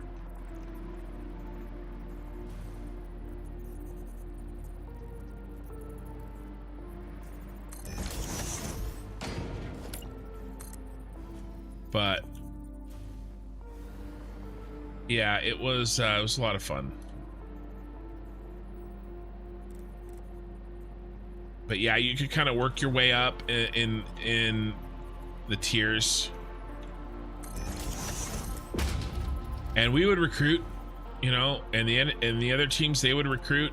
We would recruit from like the lower tiered servers, like the best teams on like tier 2 or tier 3 servers, you know, be like, hey, you guys want to come to the big leagues? You know, we would pay for guilds, because to get a guild, to get a server transfer token, it costs credits or like crystals or whatever they were, or gems or whatever they were called.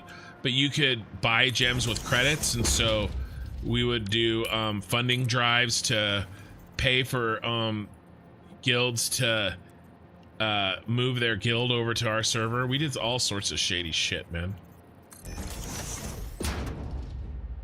Casual Fanny.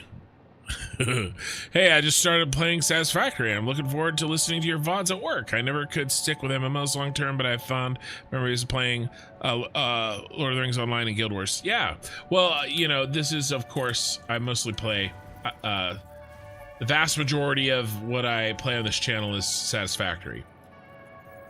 Mostly right now, we're just kind of shooting the shit. I am sort of thinking about doing Ashes of Creation next year when it comes out, or maybe even 2026. I don't know. So that's kind of why we were chatting about the old MMOs I used to play. But yeah, I'm right now, at the very least, I'm Satisfactory.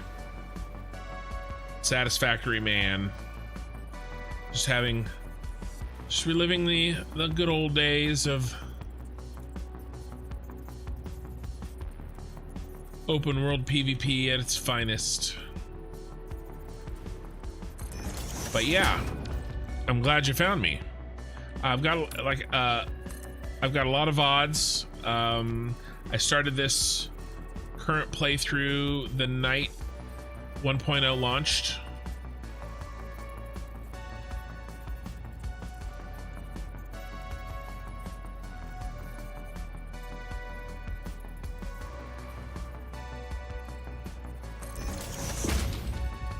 So, you know, if you wanted to, you could start it from the beginning.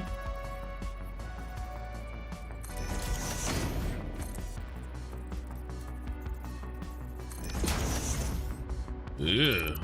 Yeesh.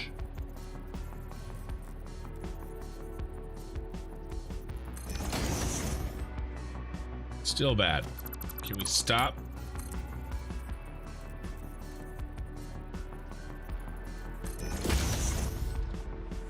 All right. Looking pretty good.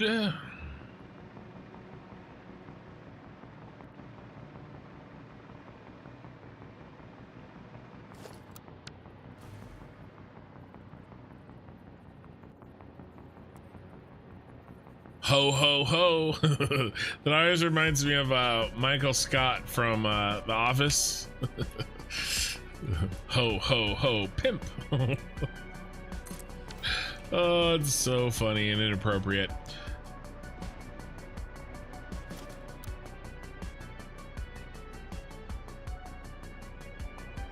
How's it going? This looks amazing. Yeah, thank you. I actually need a, let's do a little, let's actually, I was gonna be like, let's do a little break, but then I didn't want to. I can do a tour here in a minute if I can help myself.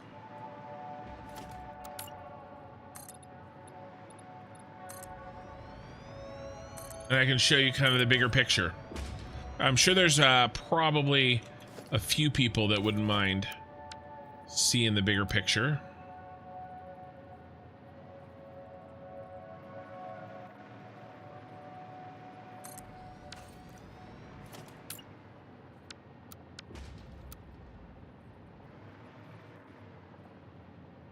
This weekend streaming's been a little weird for me, guys. I usually do like 8 to 10 or even 12-hour streams on Saturday night, but I had some family stuff because of the holidays, and so tonight's kind of a short stream at 4 hours. It is halfway over. We've been going for 2 hours, so I'm kind of rushing a little bit to kind of try to finish the exterior portion of this tower.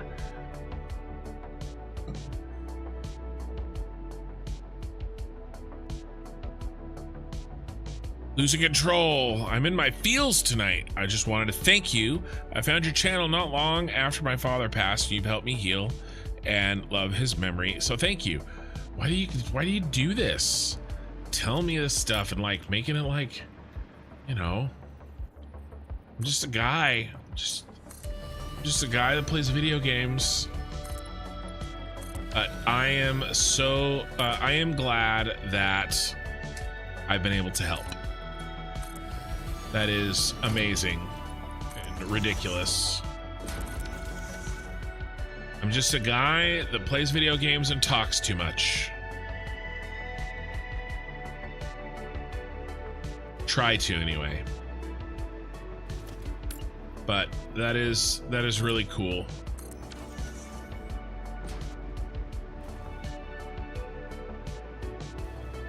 And John Jarrett's here too. So people know you're not all troll, only partial troll.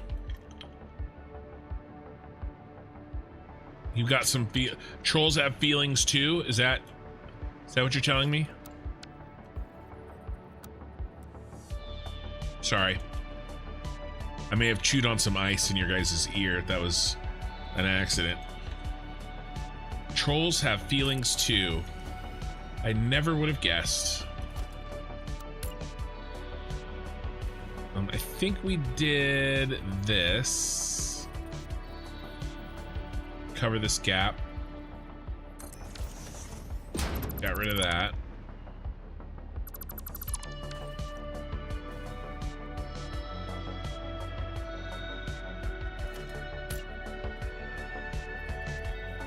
Well, I appreciate you hanging out. You've there's a handful of you guys, John Jarrett, Ray, Lena, Pee-wee. Although I've been missing, and then Gizmo, except he hasn't been around forever, that you guys were hanging out and watching my content when there was like 10 people in my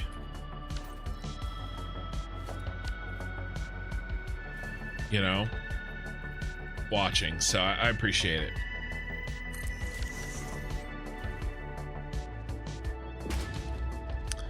Hey, Sasha's here too. Morning, guys. After I finish this little set, I will take a second and do a quick little tour. There's probably a lot of people that haven't really seen what I'm even working on from a bigger picture.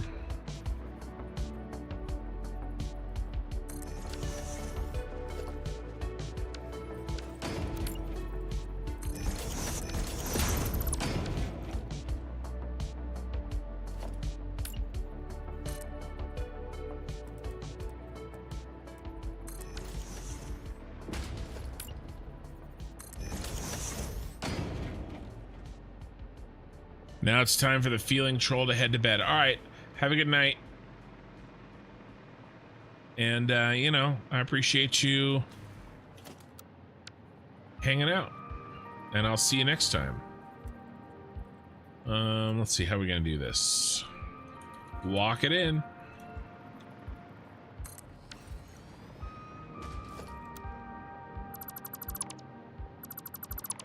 Okay, so, yeah. That's another side done. We got 3 out of 4 sides done.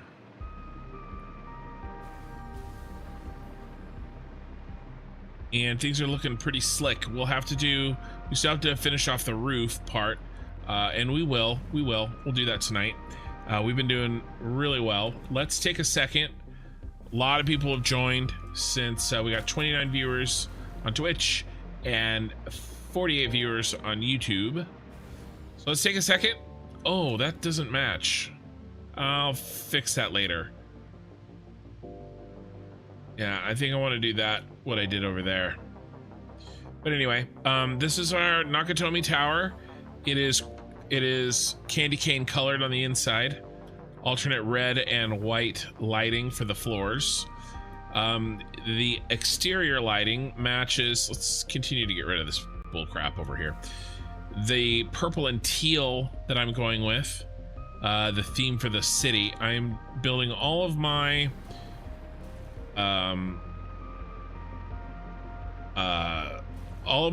end game factories. Well, really all my factories are going to be in this city, and my theme is a cyberpunk city. And it just so happened that Fixmas needs a factory. And so I chose Nakatomi Tower or Nakatomi Plaza from Die Hard, which is what this is. to be the Fixmas factory. Right, and if you look, that's Steam. That isn't what I wanted. This is Nakatomi Plaza. This is actually a real building. So it's called the Fox Plaza in real life. When they were making Die Hard, they were building this building, and so that's one of the reasons why Die Hard is such a cool movie. It wasn't done like on a stage. It was actually filmed in a building that was being built. And so, all right, okay, Sooner, good night. And so we actually can get really nice pictures of the tower because the tower exists in real life. Right? This is actually a picture. Right? This isn't like a 3D rendering. This is what it looks like. So yeah. And we've gotten pretty close, I think. Pretty close. And then planning wise, we have every floor planned. Well, let me show you this first. So here's the factory plan.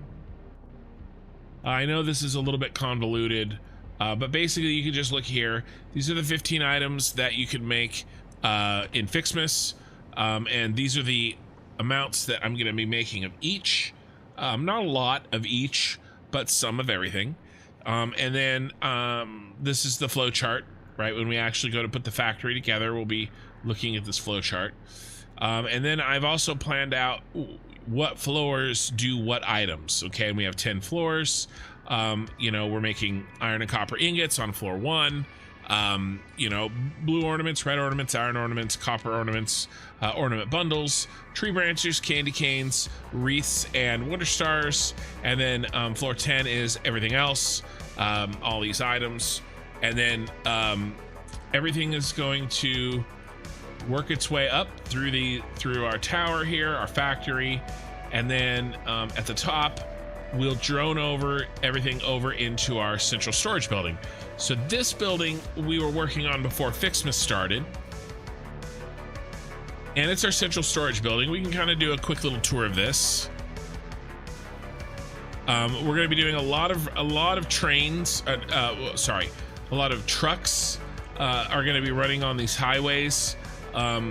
These highways are going to be mostly inter-building transfers. Now, not Nakatomi Plaza, okay, because this building is going to be, there's not going to be any trucks out of it. We're going to have a park. All of the trees that produce gifts are going to be in, we're going to have like a green park around the, there's not going to be any roads coming out of it like every other factory. So we're going to drone over the finishing product.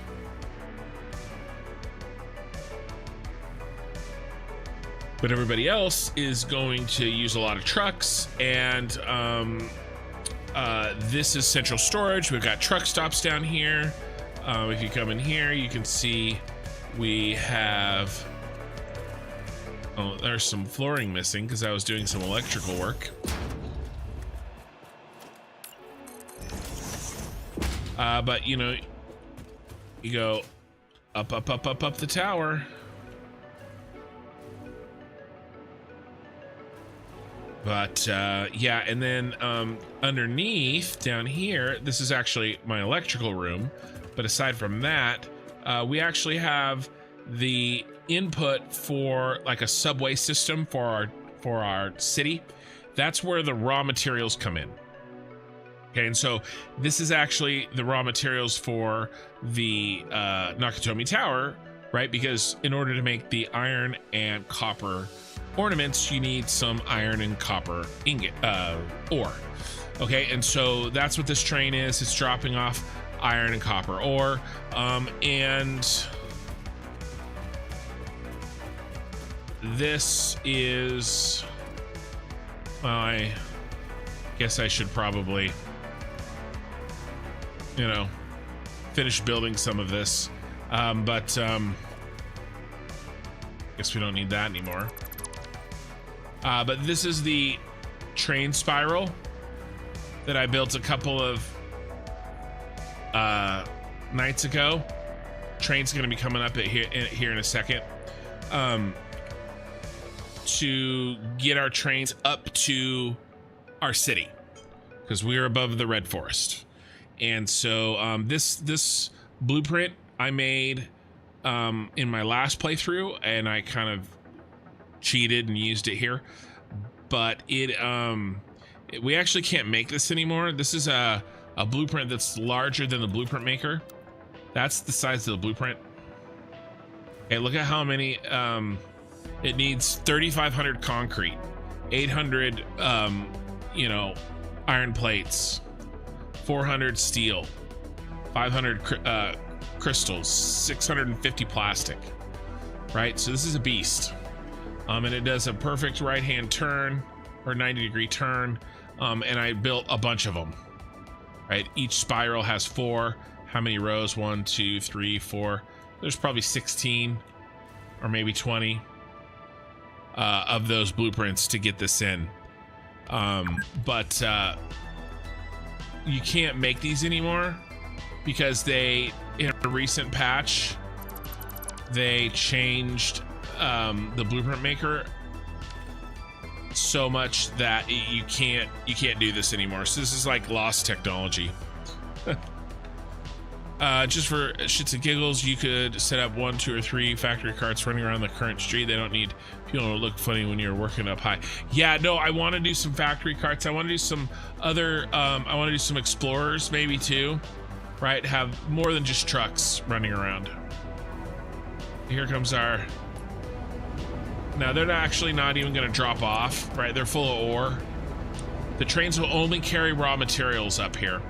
And then I haven't built this top. This top one will be another set of tracks. Because I've got, one down here and one up here, and I'll build it later. But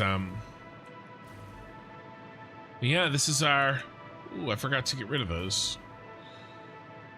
I got rid of them down there. This is our train spiral. And every time we put in a new factory, it'll need a new set of inputs, and we will train them up. There you go. There's our little tour. Let's head over here. We'll come up through Nakatomi Tower. Oh, actually, I was going to show you guys. Let's go over here. Let's take the elevator up to the central storage. I have some other things going on in this tower besides central storage, but central storage is really most of this. The hypertube cannons, drone bay. Let's go to the other side.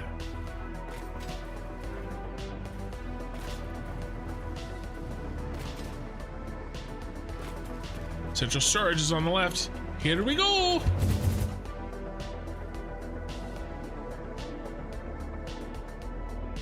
Up, up, up.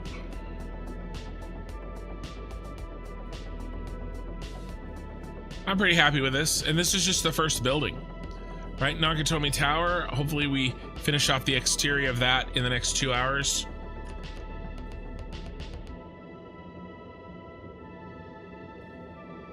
And then we'll go from there. All right, so here's our central storage. Lots of places for items. So we'll do Fixmas, we'll do a Fixmas section.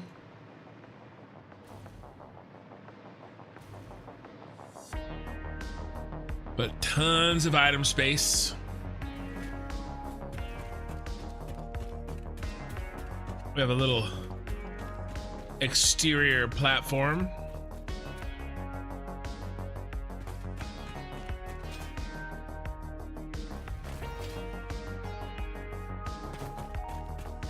I love the Aurora Borealis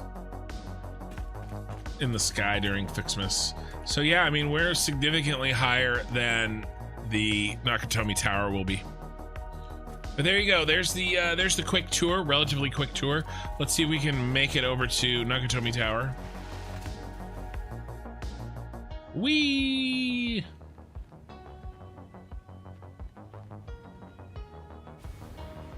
We made it. Okay, so let's see here. We're doing an additional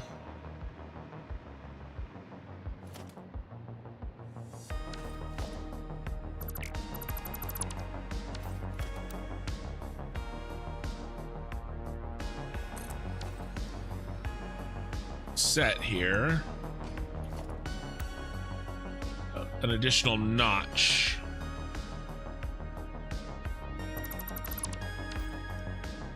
Turn our light back on. Okay, all right. So kind of like a tiered, have our notch, and then we do sort of double notch. Okay, let's see if I can.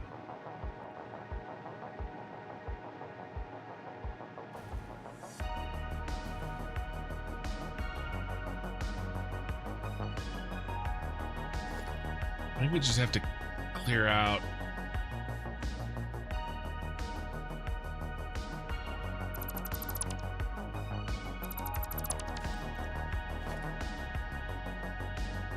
all of this.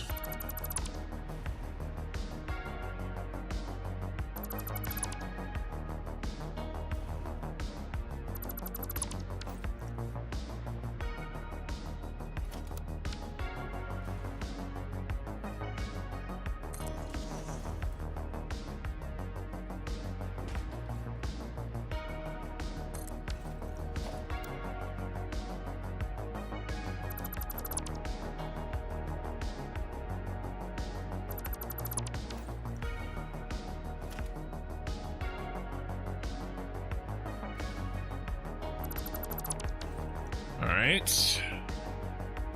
Then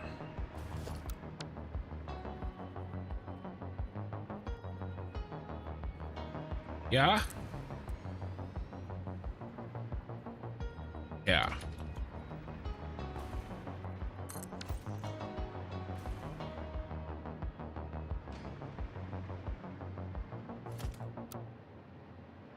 But yes, this is the building from Die Hard.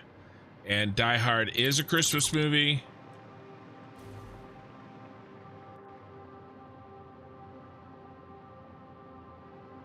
So I don't want to hear it. All right, nice. Looking good. Let's notch out this other one over here. And then I think we just have one more side to do. Then the roof. The roof is on fire. We don't need no water.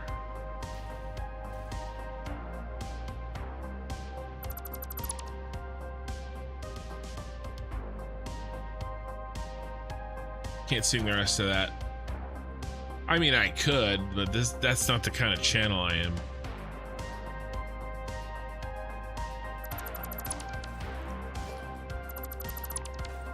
Okay.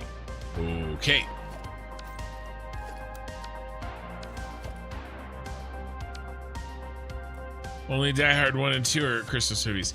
No, yeah. No. I'm not making any arguments about anything other than Die Hard 1, actually. So it ain't Christmas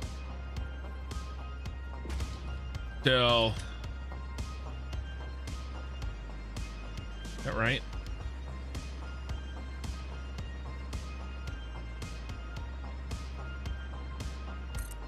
Till Hans Gruber falls off a building.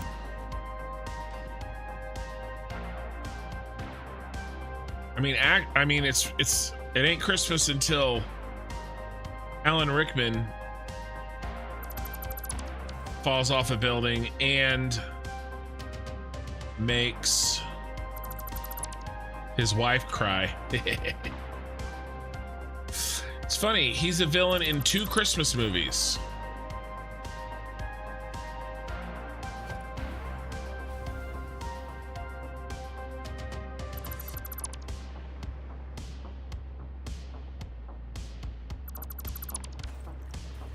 This is amazing. Merry Christmas. Thank you.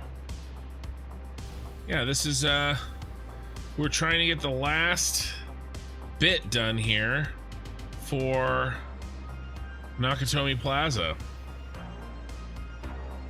so that next week when I stream, we can get the factory going, the inside going, right? Okay, let's do another corner here. Let's see if I just did it.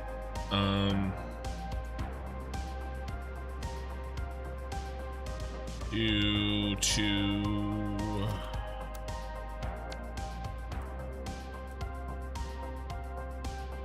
should be there.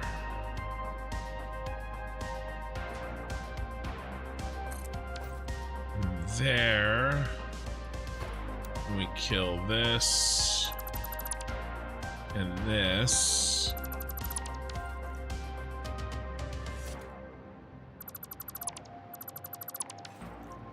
Okay. All right. Let's get this in.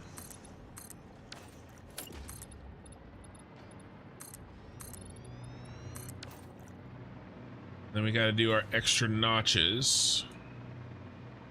So let's do this first. Yeah, fixing up this this part right here to match this over there is really the last sort of tough thing on this. And then we got to figure out the building, and we got to put lights down on these floors. This is the last main production floor, but we'll have a logistics floor here, and then we'll have a floor for the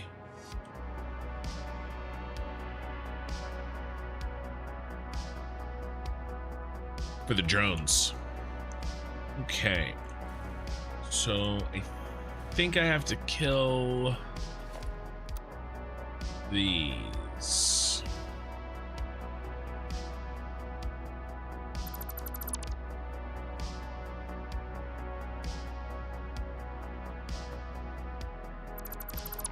Then I think I have to go like this.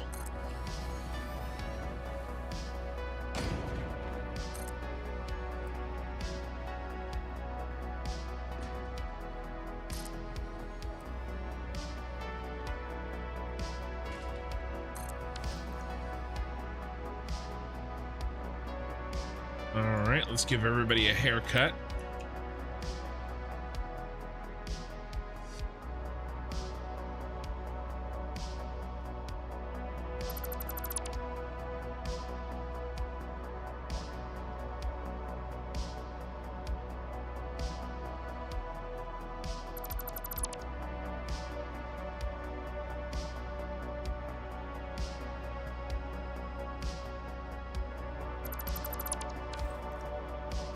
All right, and then we can clear these off the back.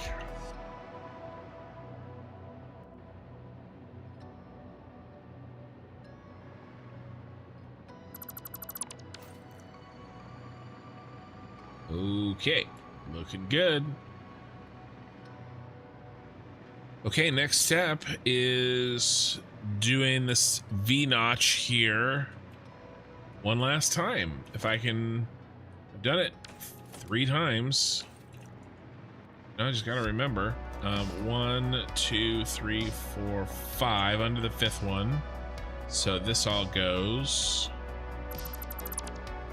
And then like this one, I think. And then to here.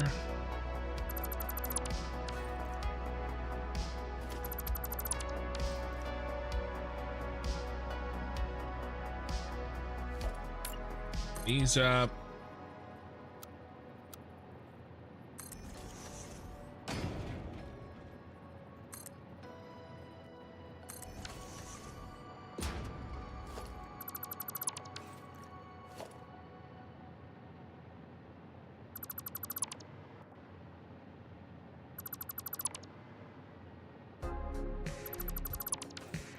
Yeah, about like that or so.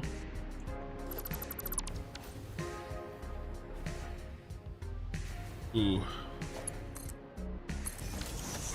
go.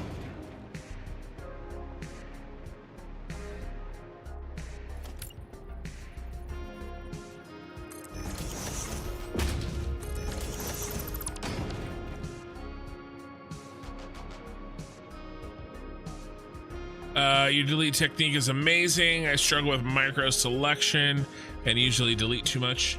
Yeah, so what I try to do is make sure that like if you noticed, I was pointing my camera up when I was deleting this stuff. I wasn't deleting like this, because then I'm much more likely to select things that I don't want to delete, like over there. You know what I mean? So I was down here like this because I'm too far away to pick up that tower. So that's why I was kind of like flying down here and looking up. But I also just look for like the beginnings and the ends of the delete of the sections, right? And like I go here and then go up, right? I don't go like here and then meet it there if I can help it. Or I'll get on a level and then I'll select the whole level by strafing, you know? That's what I try to do anyway. Okay, all right. What was next? Get you guys in. Let's get you up. And then you guys get cut off at this level here. Yeah, see, I just did it again. You know, I didn't select this way and go down. I went even and then selected across what I wanted to get rid of. Then let's go ahead and do a side by side here and here.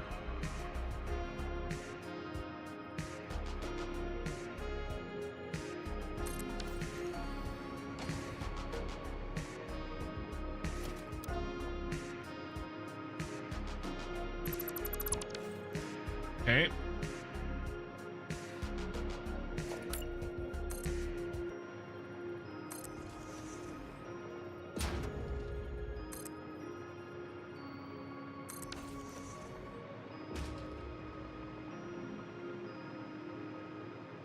Okay, so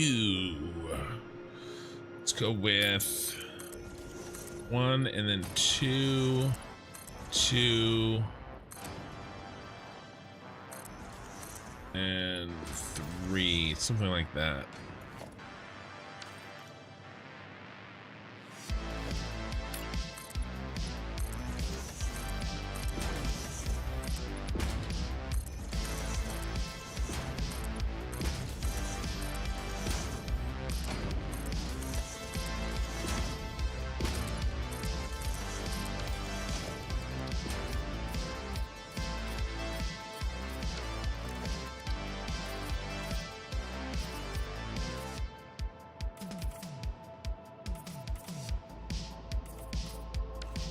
All right.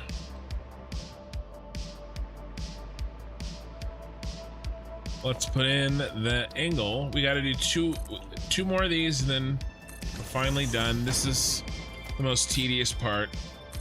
This is why I was telling a story about MMOs last time. Just because if I don't, it's, you know, I mean, a story about an MMO that you have never played and will never play is probably boring, but is it as boring as this? Maybe. Do I play Farming Simulator 25? Very specific title. No, I do not. There's been no Farming Simulator 25 in my lifetime. But I will be playing Civ 7 when it comes out on the channel. I mean, that's kind of like a farming simulator.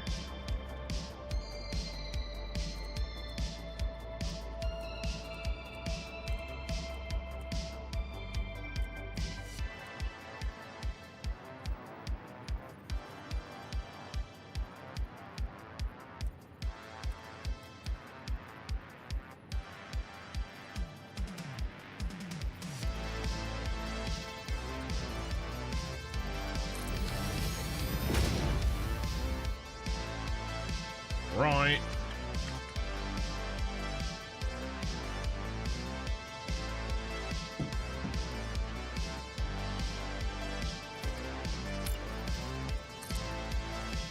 But basically I've got to rotate it and then I've got to find the position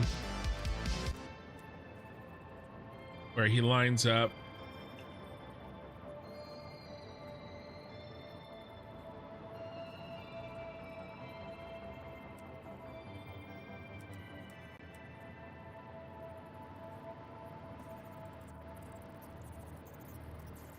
Best he can next to his buddies. Next to his mates. I think we're late enough in the evening that we should have some Europeans here, right? It's 1:22 a.m. on the West Coast, which makes it what, 4:22 on the East Coast. Should be Sunday, nice lazy Sunday morning for those of you in the UK and or Europe.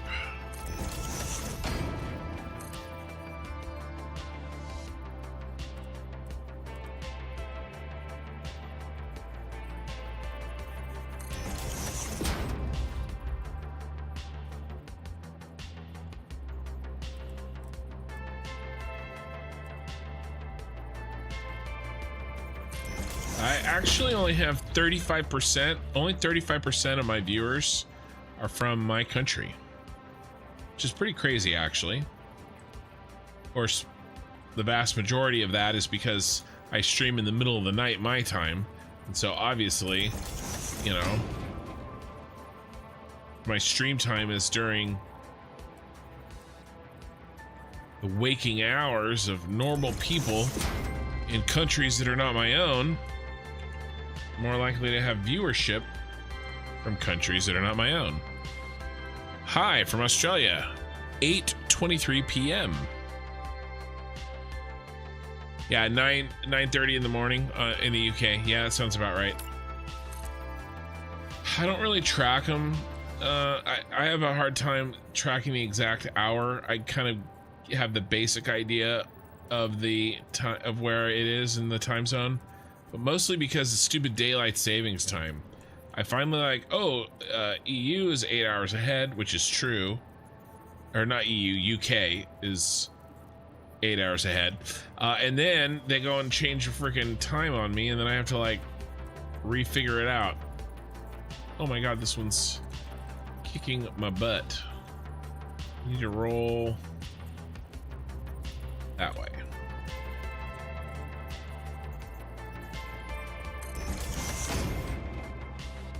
And then an extra hour, looks like, in Denmark and Holland from the UK. Makes sense, makes sense.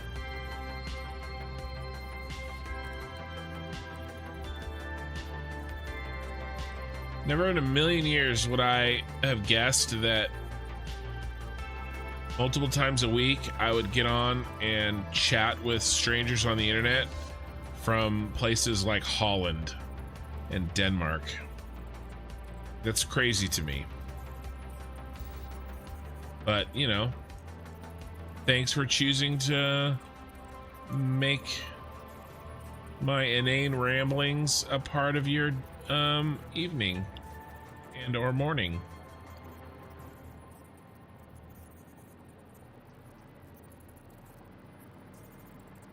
Inane ramblings of a man from California. and 5:24 p.m. in Western Australia. So John, we're West Coast buddies is what you're telling me. West Coast, best coast, right?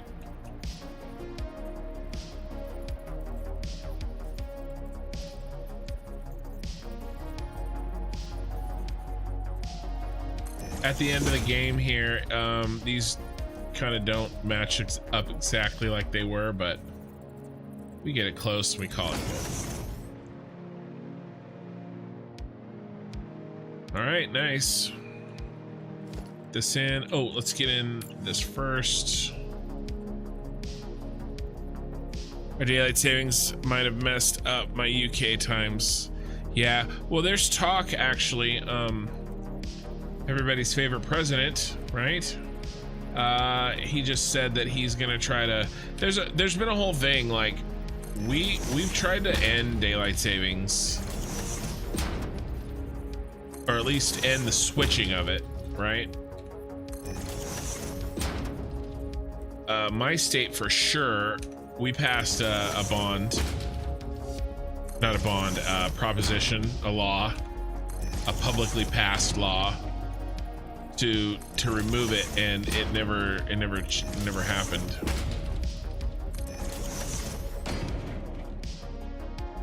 West Coast, West Coast.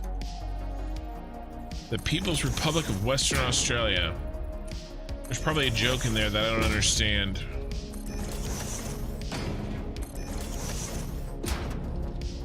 I mean, I know what you're going for. And how it applies to Western Australia. Yeah.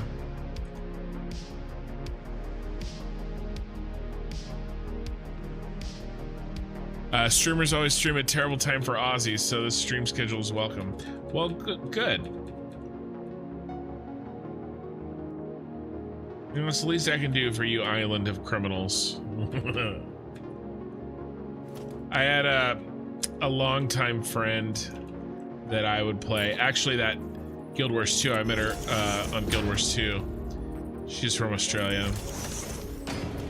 And he used to make that joke often.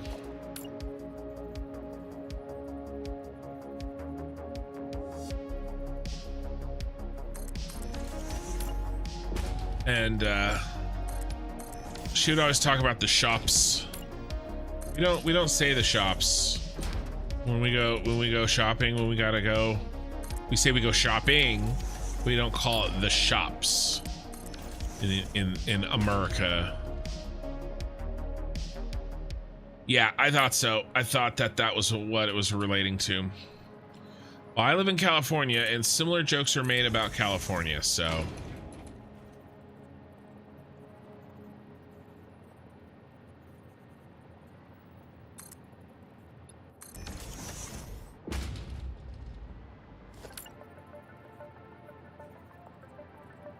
Fresh coast, best coast. Queensland here in Australia has no daylight savings time. This was voted by the dairy farmers not to interfere with milking times.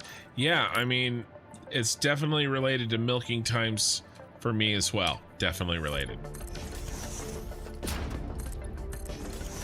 It's just a change. I actually don't really care if you're gonna go with like the later time or the earlier time. Just don't change it. I don't need the change.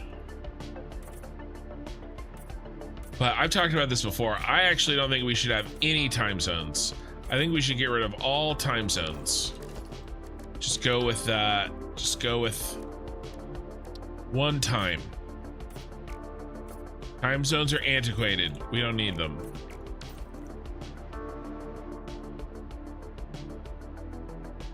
You know, if you're in California, then okay, I go to work at, no, I wake up at 11 p.m. and I go to work, and I need to be at work by you know, 12 a.m. Who cares?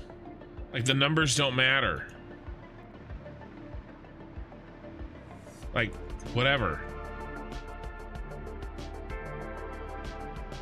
You know? Doesn't matter.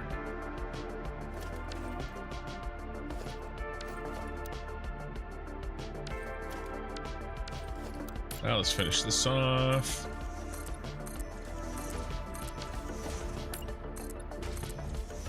Everybody should just be on Zulu time, or, you know, UTC.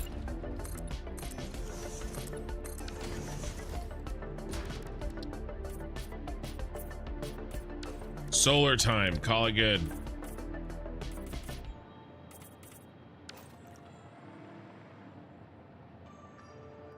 Exactly, the flog.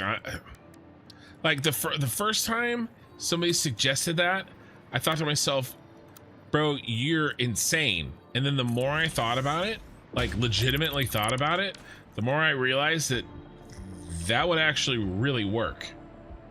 Like it would solve a lot of problems. You know, just make it UTC. Who, like, why does it matter that everybody gets up in the AM? It doesn't matter. Just every time zone will have its own, you know, own set of, you know, when, you know, that way, like TV shows and stuff. Remember, like, well, I don't know if you're not in America, you would know this, but like when I was growing up, it was like, because we have 3 major time zones, right? Oh, well, we have 4, but nobody cares about Mountain. So really, there's 3, right? There's you know, there's East, Central, Mountain, and West in that order. And so what they would do is they would say, but there's a lot of population is in East Coast and Central, and it's only an hour off. And so what they would do is they would say it starts at 8. Like, let's say there was a show, right? Your show would start at 8. Unless you're in Central, then it would start at 7. So that way it was kind of like combining 2 time zones, right? All the shows started an hour early if you lived in the Central time zone, right? So it'd be like 8, 7 Central, right? So if you were in West Coast or Mountain or East Coast, it would be 8, but Central was 7. So they were cheating, right? The broadcasters. So we don't need to do that. Like, it doesn't matter if it's, you know, just,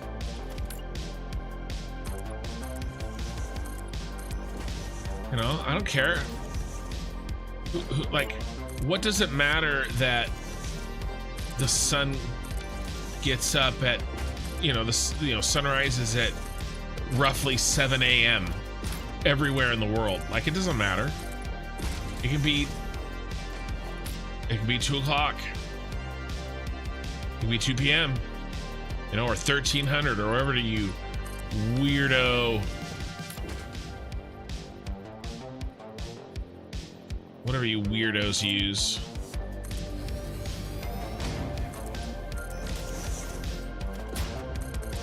You know, I'll learn that. We can get rid of the AM and PM. I mean, a lot of people don't use it in the United States. It's a habit for me. I could learn it, you know, 1400, 1100. I could do it. I can make it happen. As someone who sees the sunset at 10 p.m. in the summertime, yeah, well, would you, 5 p.m. in the winter. 5 p.m. in the winter? You're wrong. Well, I mean, 10 p.m. in the summertime, that's just because you live very far north or very far south, right? That doesn't, I mean, that's another reason that the time zones are weird. You're actually proof of it. You kind of make my point. Like, daylight is more important. Oh, of course. Daylight would stay the same. I don't think you're understanding what I'm saying. Daylight doesn't change. I'm just saying it doesn't matter that the clock says 7 or 11 or 10 or 14 or 18. Who cares? Everywhere, you know, of course.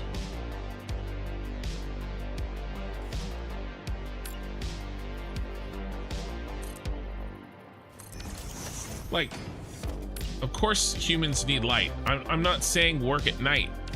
Why would you work at night? You would still work during the day. All right, where are we here?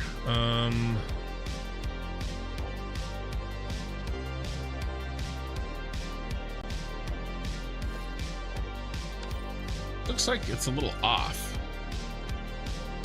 Let me just go into the corner. Oh, I gotta do this. That's what's messing me up.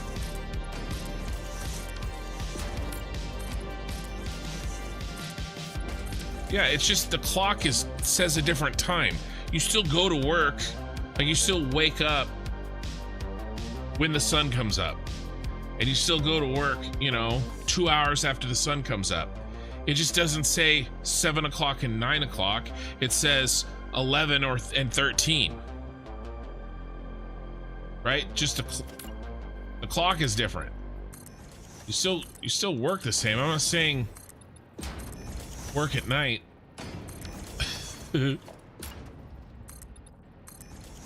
Like whatever UTC is right now, right? I don't know what it is right now. That's what it should say for all of us.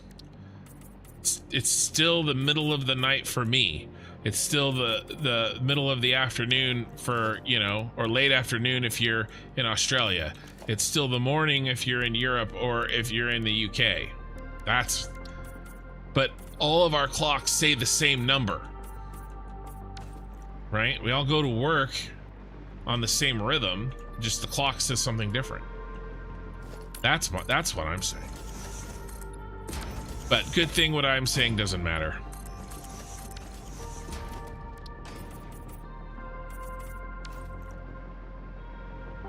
All right, let's start this.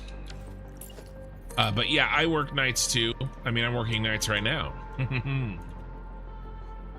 But if where you live doesn't get sun, the sun sets at 10 p.m., then you're living either very far north or very far south, right? And your stuff is already messed up.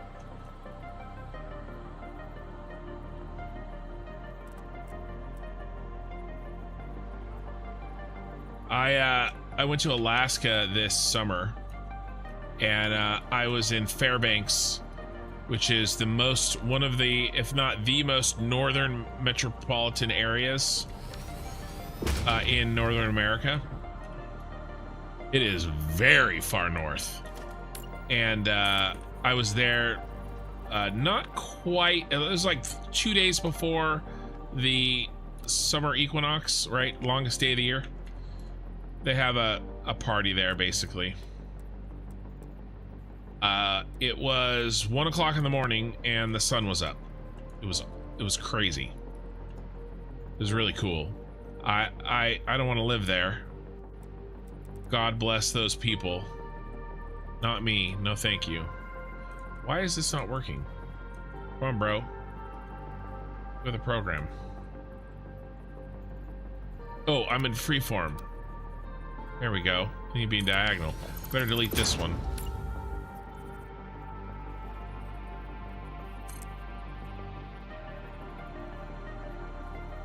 But yeah, that was you know, like, I mean, if you've never seen that, like, I knew that intellectually. It's not like I went up there and I was like, oh, I didn't know this happened. Like, of course I knew it happened, but that's not really, well, that's wrong. It was like the visceral, like, experiencing it, knowing that it happens and experiencing it are two very different things. You know? If we change time to the metric system, you guys and your metric system,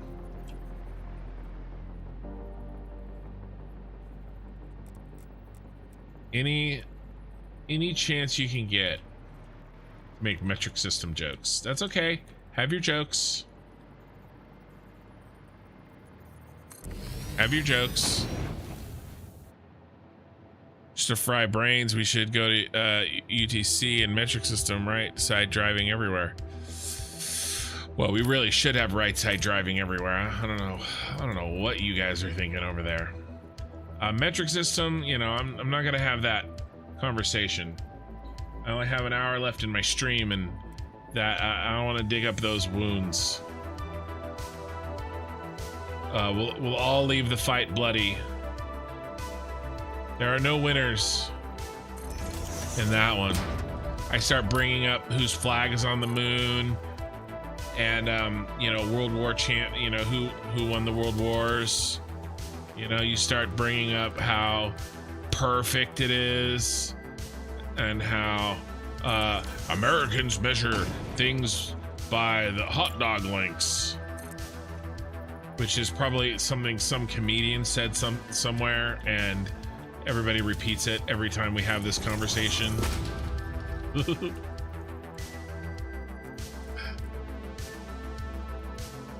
I have to explain to you that actually we all know the metric system. We just, society doesn't use it because our society is, you know, it's working just fine without it. But like, I measure shit in grams. Like when I bake, and when, you know, we measure in grams. We do have 2-liter bottles. We also have gallons. So milk is sold in gallons and soda is sold in liters. I don't make the rules. I'm just a man. That feels off. Did I? Yeah, that's not right.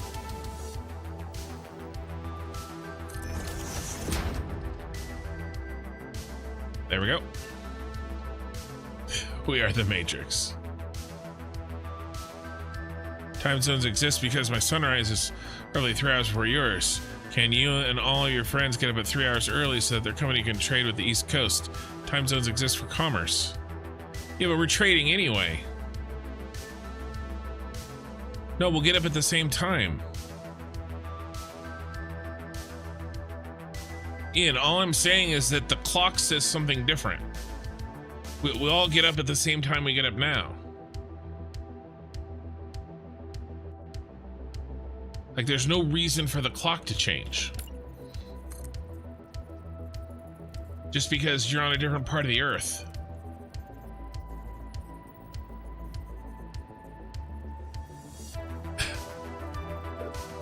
Car speed should be measured by Satoshis of light speed fractions. Hey.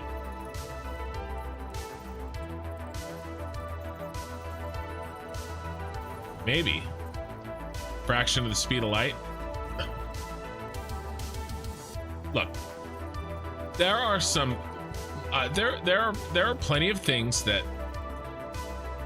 the metric system is better at.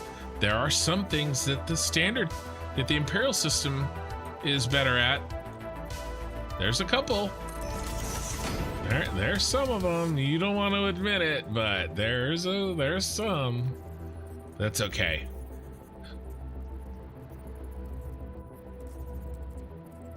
I've talked about this before. Basically, it would cost an insane amount of money to move everything over in the United States to the metric. And since there's no real benefit of doing it, we're not going to do it. Like, who's going to pay for it and why? And oh, that I really screwed it up. I screwed it up right there. And again, we all know how to use the metric system when we need to. Like when we're doing science or baking or communicating with you heathens on the other side of the world. My speedometer has kilometers per hour. I don't look at it because, you know, I don't need that, but it's there. Which side of the horse do you get on? This is the historical reason we drive on the left. I actually don't know anything about that argument.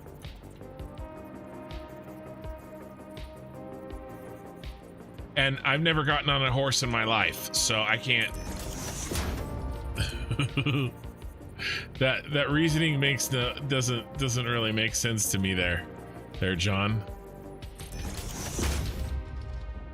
We'd have to retool all of U.S. industry to go on metric. It'd be an interesting way to rebuild our infrastructure while modernizing across the board. Right, Corothel. So I'm a realtor, so I always think in terms of like, when the land was portioned out, right? An acre is a certain, like, a square mile is chopped up into acres, right? And so when they portioned out the land, they did it in square miles and acres.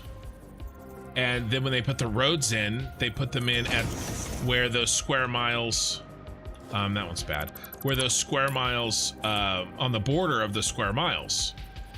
And so that's why, like, all the roads, like if you go on the freeway, they're all a mile apart. Oh my God, I can't get that one right.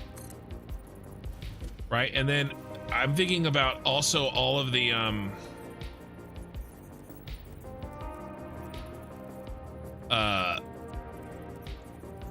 records. Man, I'm having a really hard time with this 6. There. Like the assessor parcel records, right? They're all in feet and miles. So it's like, you know, when you're describing the border of a parcel, it's like, you know, this many feet, and that many inches, right? Like you would have, like, it just doesn't make sense to change all those things. Like it just doesn't make sense.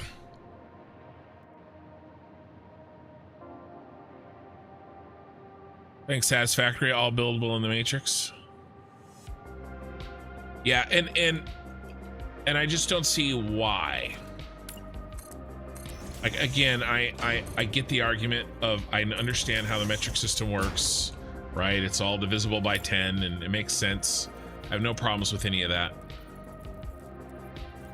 And you know, nobody please, you know, I don't need to hear about the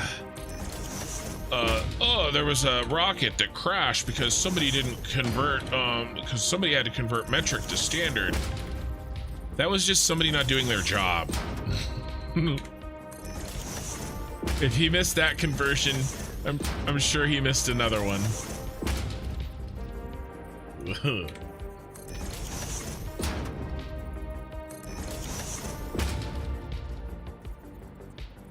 The reason you drive on the left is because of most people, sword hand was on their right, made traveling by horse safer. That's actually pretty interesting.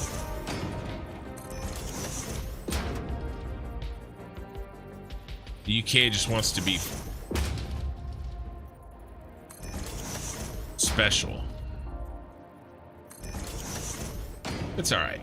They get to be. I don't like that one. Let's do this one. Put that one there. There we go.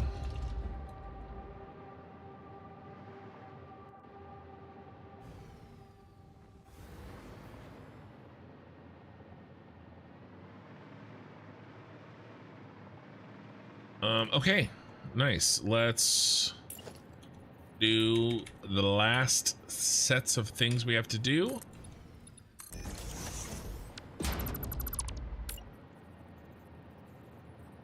Yes.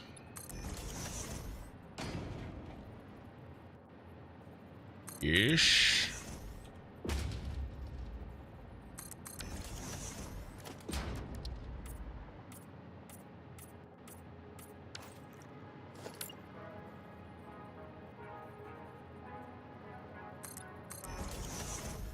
But I do enjoy talking about like different, mostly culture stuff.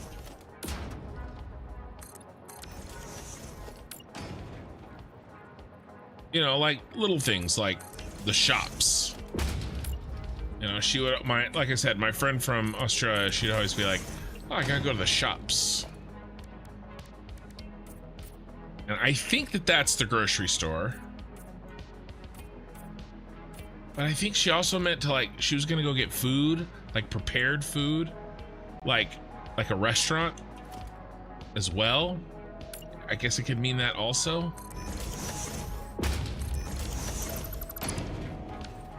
It's all just the shops.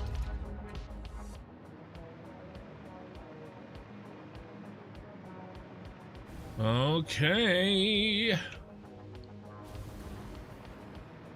I'm dying here. Where is...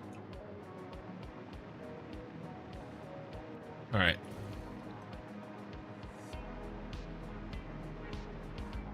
We've got to do a little bit of cleanup, and we are going to be essentially finished with this level. Then we got to do the roof.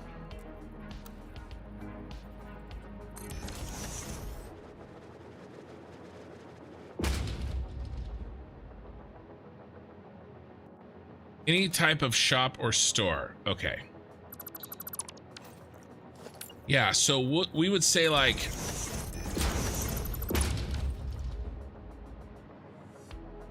oh, I missed that. Missed it by a hair.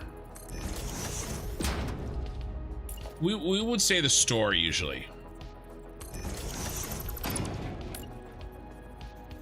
Unless we were gonna go get, like, prepared food. Well, we might say the store for, like,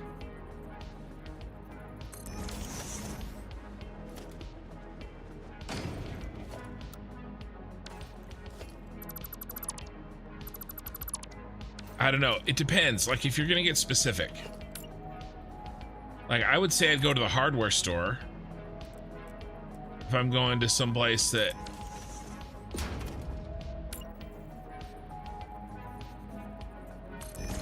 sells, like, you know,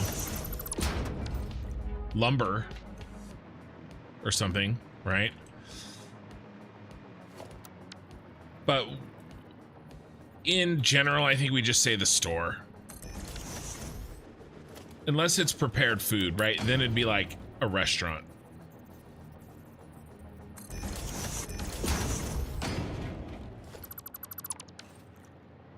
Or we'll say takeout.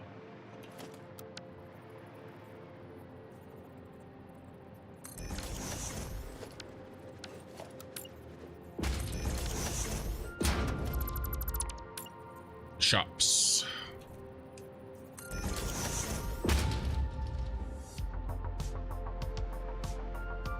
Yeah, the corner store to the supermarket, right?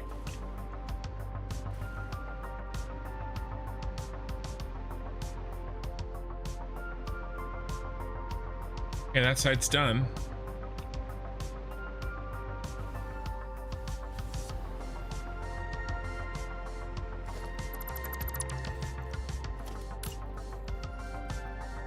But we'll say go shopping. I think that's the replacement, right? We say we're gonna go shopping, not to the shops. Otherwise, I think it's a pretty much a one-for-one replacement.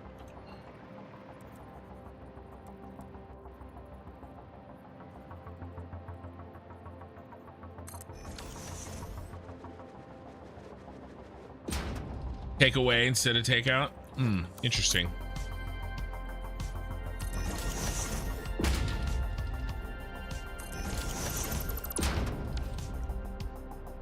Takeout usually implies Chinese. Like,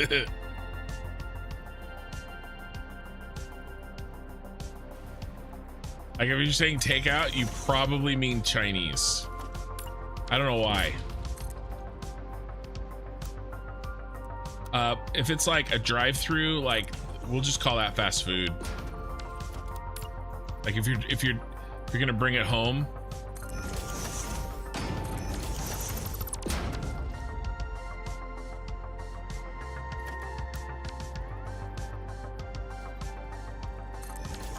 I don't know. Is there a place that like I would go? I mean, I guess I would call it takeout. Just for some reason, that's always like Chinese food.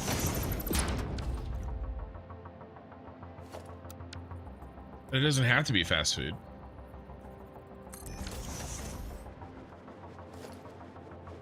Ooh, are we done with this?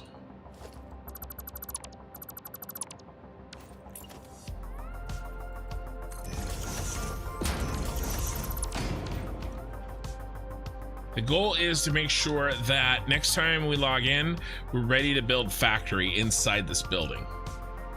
That's where we want to be. Yeah, we wouldn't call McDonald's a restaurant. I wouldn't either. I would call McDonald's fast food. I wouldn't call McDonald's a restaurant. I'm just checking that I put those in. We have our corners in.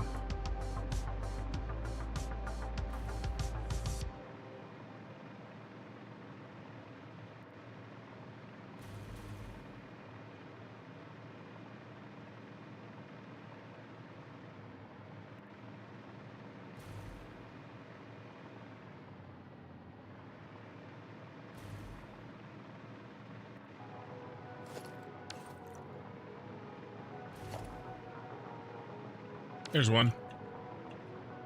There's one we missed.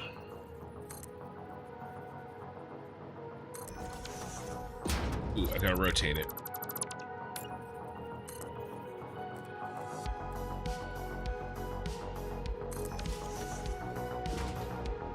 Did I get this one? Nope, I missed this one too.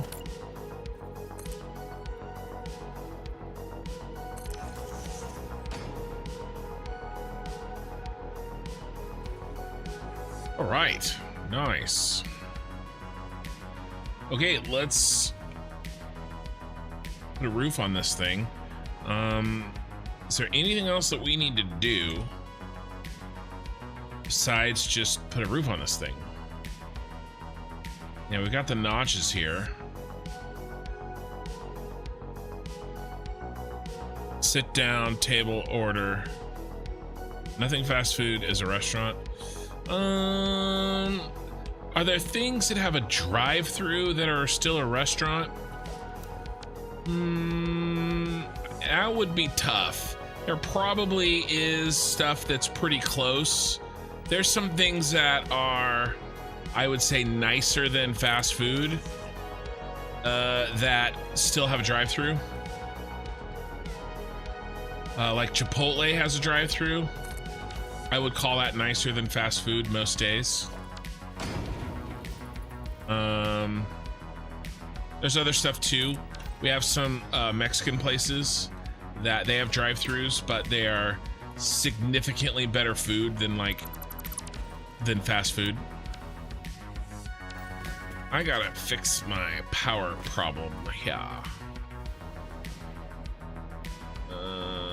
Southeast corner. Let's open up this spot here. John Jarrett gifted 5 construction memberships. I assume the logistics floor will take the place of the air vents. I actually don't have logistics floors. I do have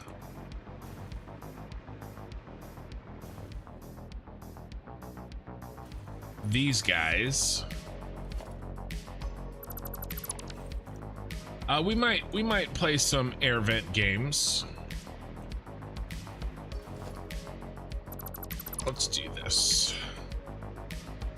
So that stairway is gonna have to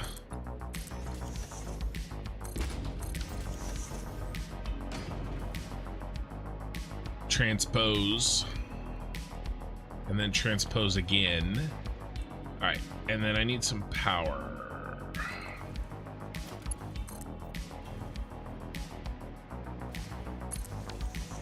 There we go. That's all I needed. Yeah, John Jarrett, Shenanigan Ursus was gifted a membership by John Jarrett, Fred Nick Teddy, Shadow Reaper, Brian Evans, and Clone God. for all gifted memberships. Yeah, thank you, John. That's big deal, and it matters. So I appreciate it.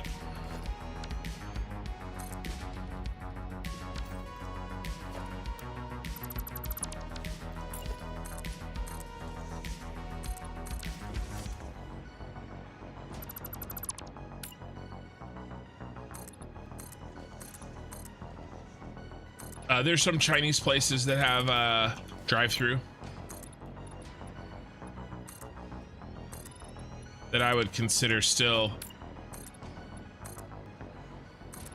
like better than chain fast food, you know?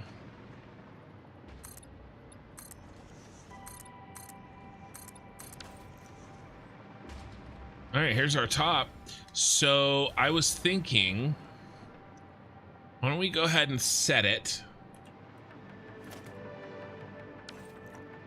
Some roof access here.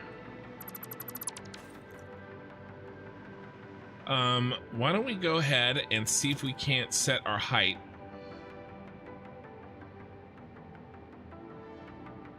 Willis is getting old. Let's place some conveyor belts in the air vents for him. Yeah. You move very fast up, down, on hover pack. Is that a mod? Nope. Yeah, no mod. I'm sprinting. I have the sprint button always. Otherwise, it looks like this. Does yours look like this?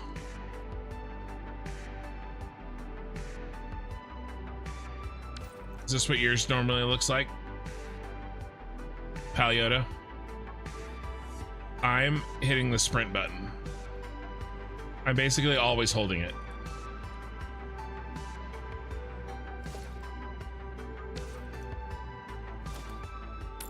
Okay, so let's see what height we like here.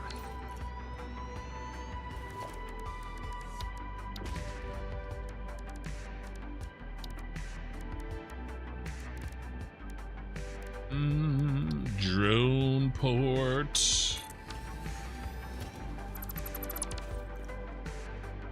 Nope, too low. Yeah, it's the sprint.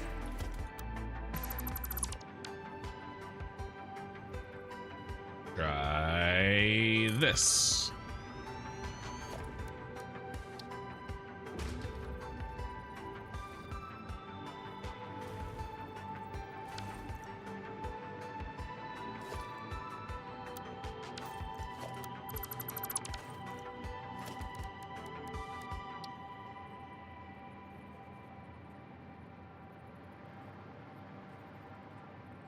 That looks pretty good.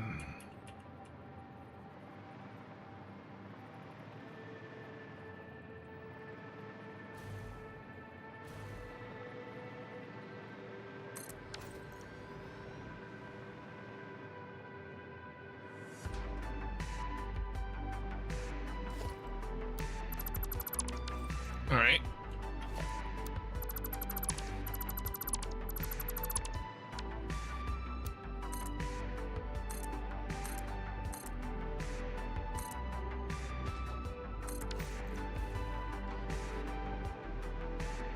See if we can find center.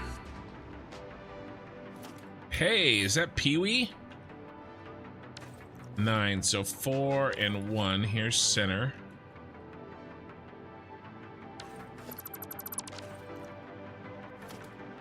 Four and 1. Here's center. Yeah, nailed it. Nailed it. All right, so what if we do? What if we try to get like a little bit of a?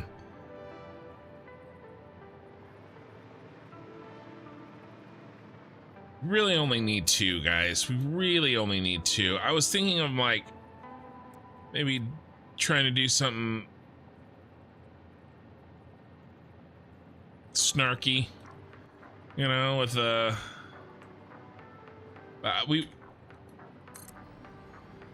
I was gonna do like a helipad shaped thing, but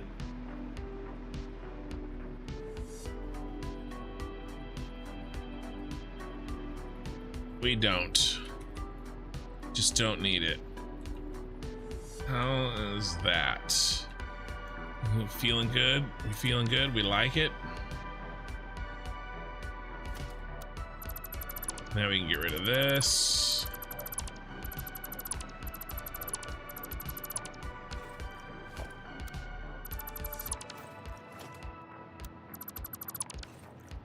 And then we can build.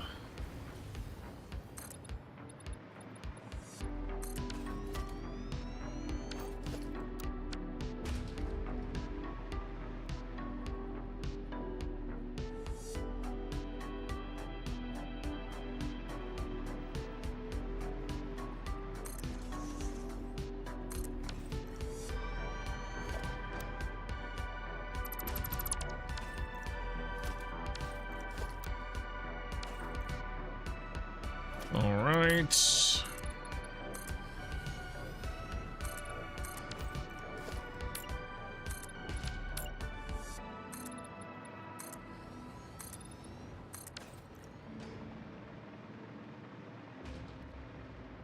Then we can connect these with catwalks on the catwalk.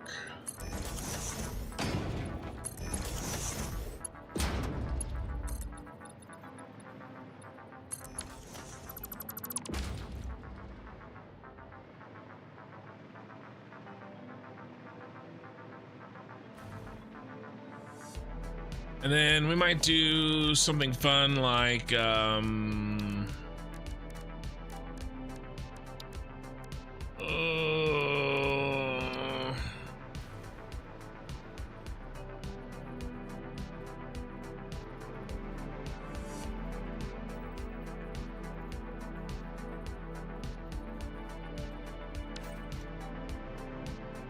let's go.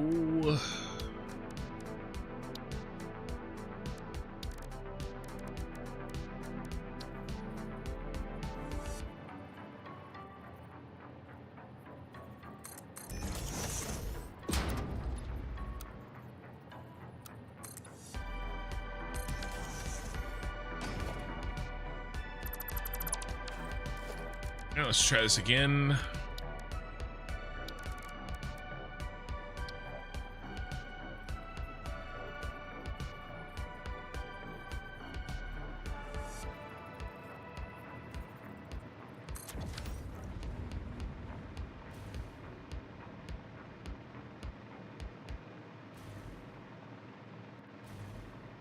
I don't know, there isn't anything up there. There's a flag. Maybe we keep this for another tower. Keep that trick for in our back pocket for another tower. Yeah, I mean, this is it.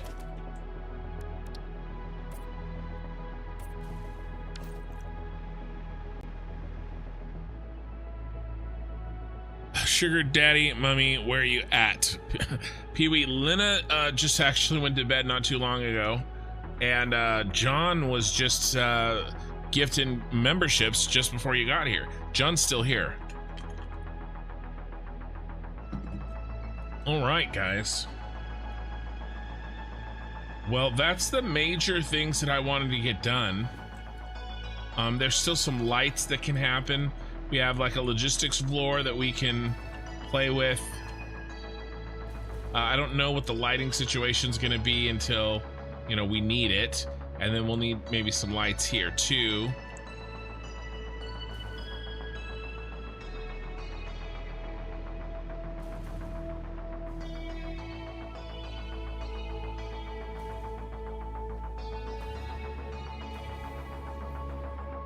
I think we're ready to build. You know, the building isn't like done, but it's complete on the outside.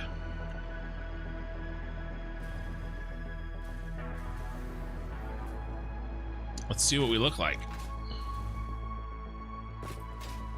Pee-wee's penthouse. Shenanigan Construction, love the recessed drone ports. I've been speculating that it would look much better when watching what Darren plays. Yeah, I haven't watched his new stuff. It's I try to be careful about watching too many other content creations from other people because I don't want it to influence mine, even like subconsciously. Oh, Lena is here. I'm still here too, just lurking, playing BG3 while I listen. History, nice. Yeah, nice. Yeah, we talked about my there's our second building.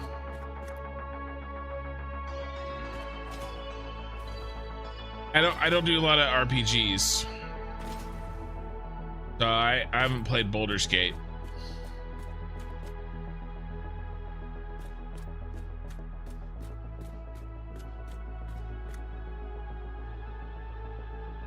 I do really like how that sort of crenellation turned out up there. It looks really good. Definitely gives like the feeling that there's like a building within the building, you know, kind of on a 45-degree angle. It's really cool. Then we got our candy cane lights.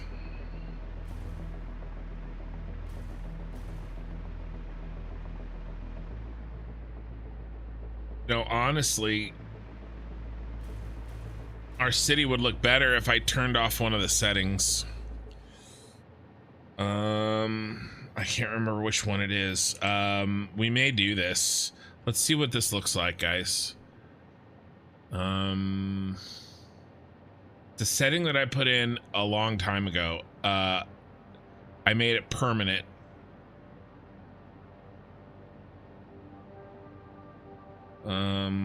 Satisfactory console settings, Reddit.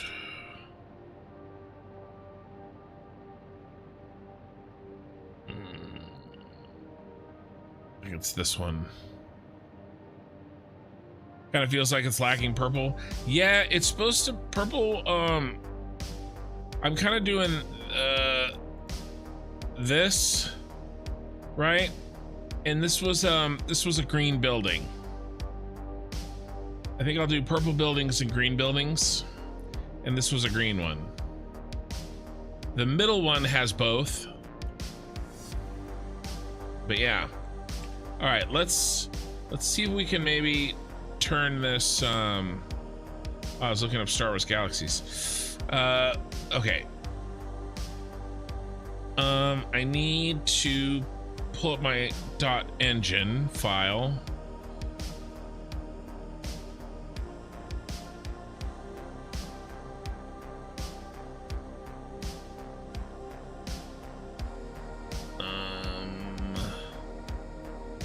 Big. Okay, here it is.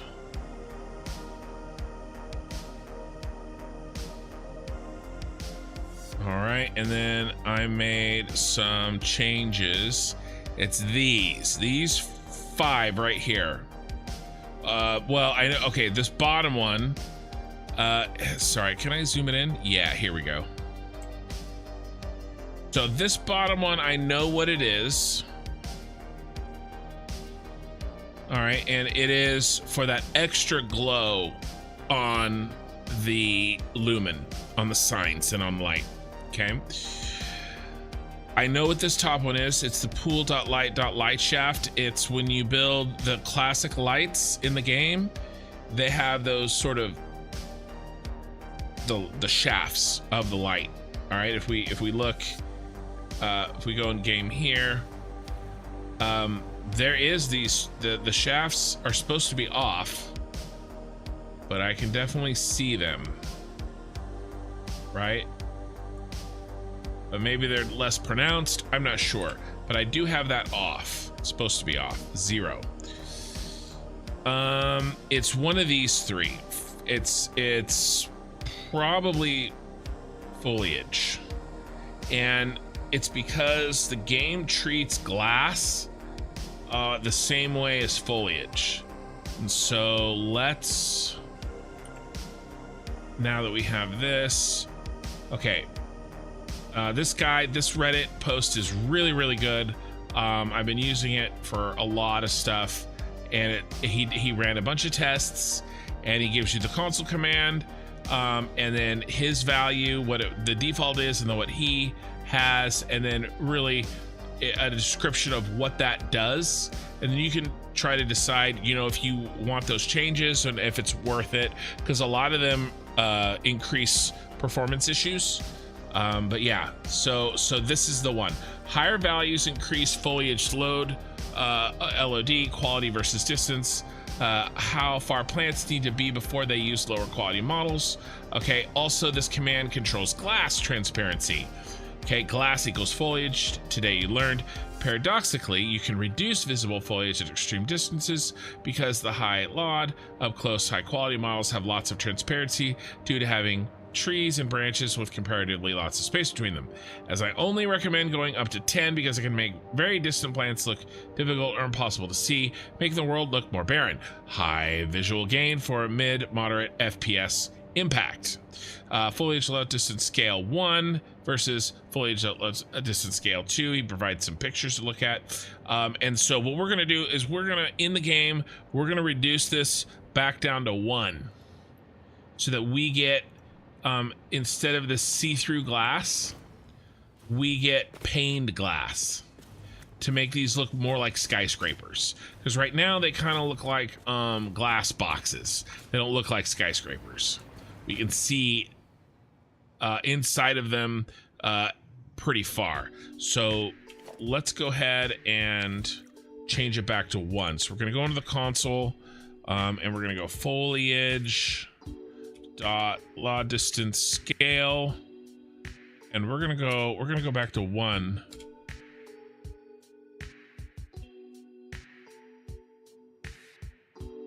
All right.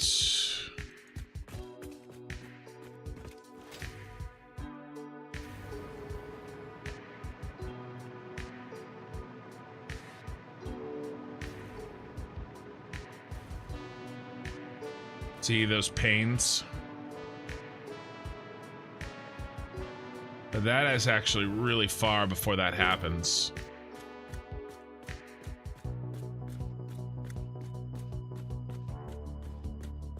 I don't remember it being that far.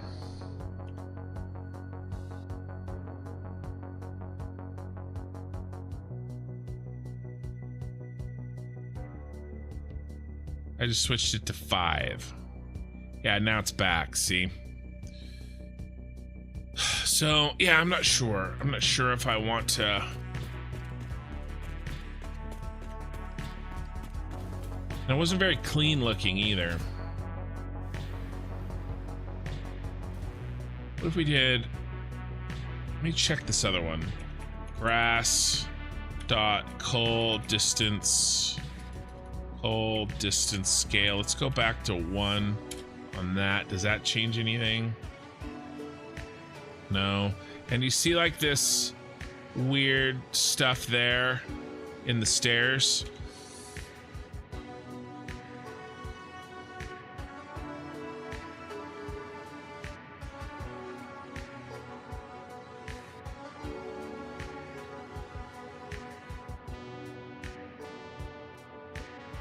Guess that's still there. Yeah.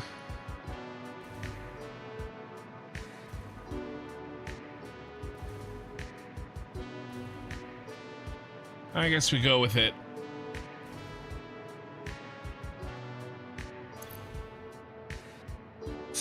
Yeah, but I don't know if I want to make it, because, yeah, I mean, I'm sure it does, right? I think we could go half. Let's try it. Let's try it. What's the worst could happen? He said. Foliage dot law distance scale. Let's go 0.5.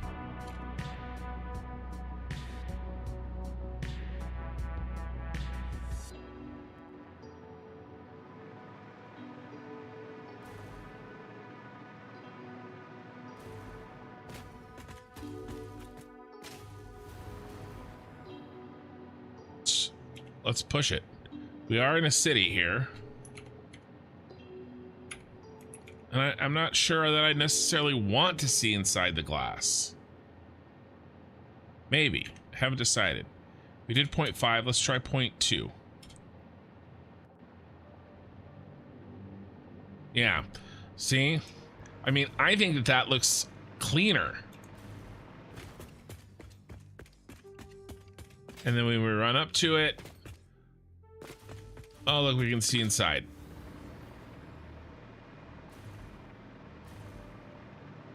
I don't know.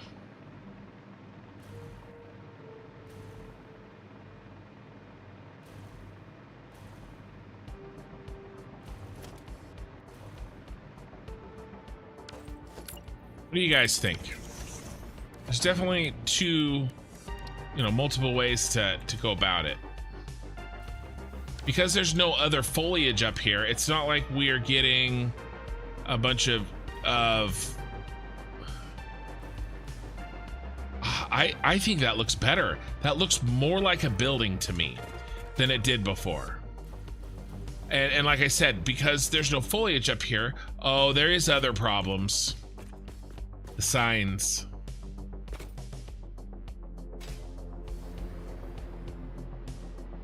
Those little signs aren't. Look at them.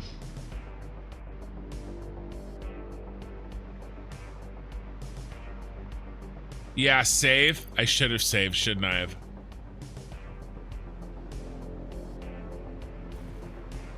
It does take you away from the candy cane. I could definitely switch that on for like a screenshot. I don't think I can have it on. Look what it's doing to our lights. Look how close you have to be for the lights to turn on. I think it's the same problem. Let's do a check. Let's pop it back to 10 and let's see if the orange lights up all down our highway. Okay.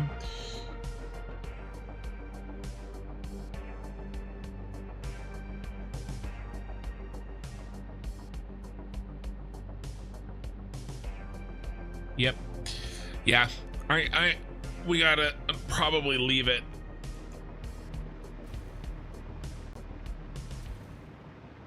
I wonder if there's other things that we could do.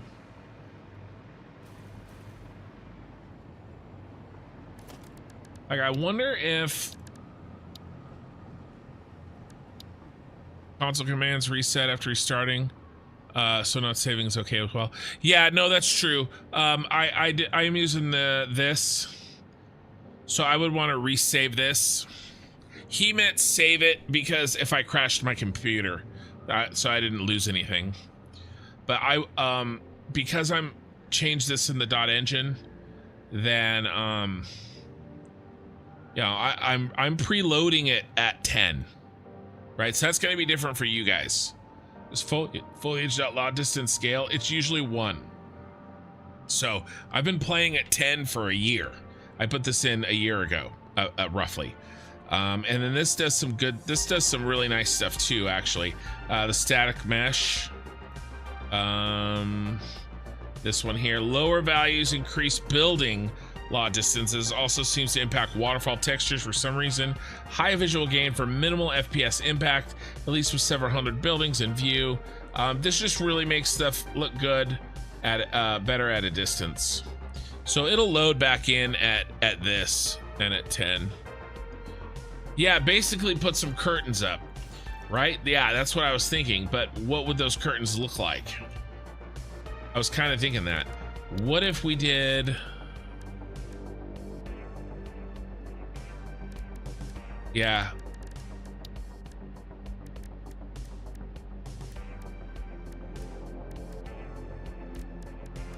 What if we did something like on the inside? Here, I need to weigh in here, people.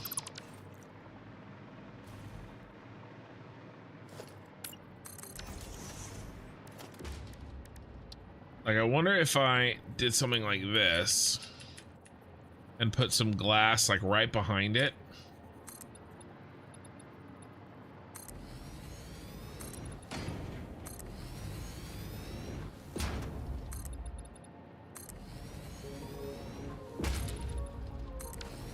If that would really do much.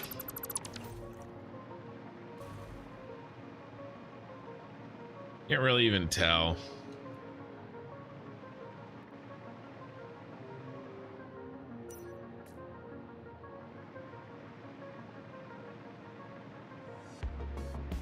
It just makes the glass cloudier.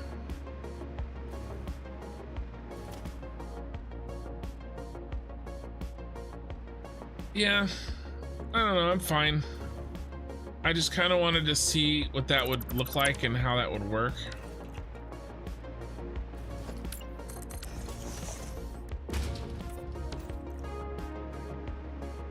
Ooh, I messed this up.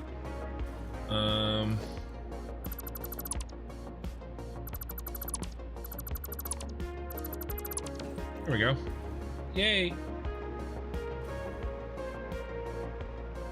Yeah. Yeah, I thought maybe the second one behind the first. Yeah, no, I think it's okay. You know, what we really need is like ceiling light diffusers.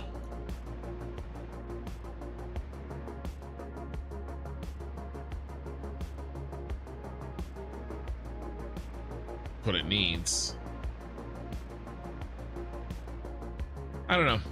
I mean, it's fine. I'm kind of nitpicking and, you know, but it's all good. I think we're ready. I think we are ready for factory time next time.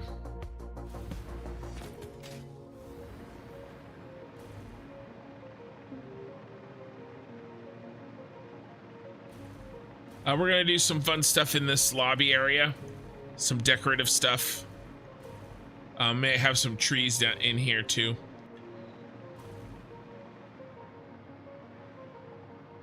Yeah. All right, guys. Well, look, it's my goal was 4 hours. It's 3 hours and 30 minutes. Why don't we take a screenshot? I can answer any leftover questions, or if anybody wants a little bit of a tour, I can do something like that. Twitch, I always raid. We're up to 41 viewers right now, so if you hang out, I'll raid somebody playing Satisfactory. I'm open to suggestions. YouTube, if you wanna like the video. Ooh, let's get some of this, yeah, okay, so let's do this. Let's go ahead and change it to the console command. Foliage dot lod, no, dot lod, distance scale. Let's go back to 1. This should be good here. Oh, not quite. You sucker. We gotta go down to 1/2.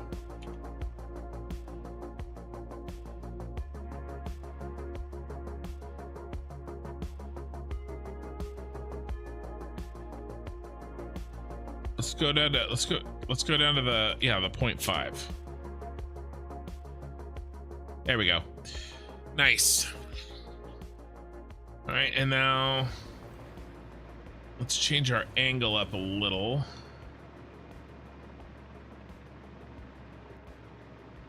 Did make this over here for viewing, picture taking. Ooh, let's get rid of that. Let's clean up our mess a little bit here. But yeah, if you could like the VOD, like the video, that'd be great. This is a weird night for me, guys, streaming. I had some family stuff, and I usually start earlier and I go much further on Saturday nights. I'm kind of having to end early because I have to do I have to go to my in-laws tomorrow at in 8 hours. I have to be at my in-laws place, so I can't stream for another 6 tonight, unfortunately.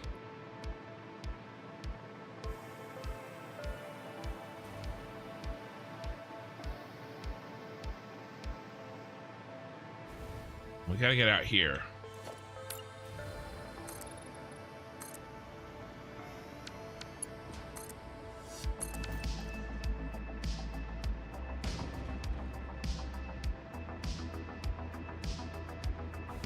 So good.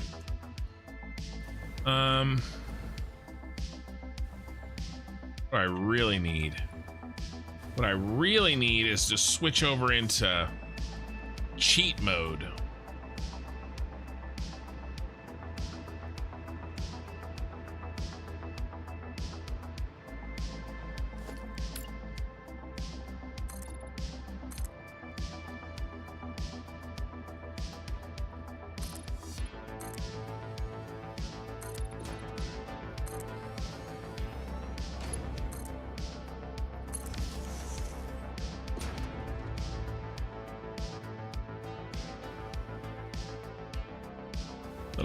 Little higher.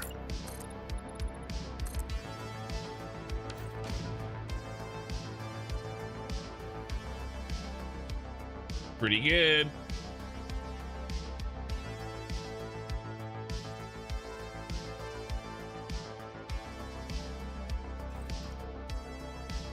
All right, and then we use, this is a mod. This is Sky UI.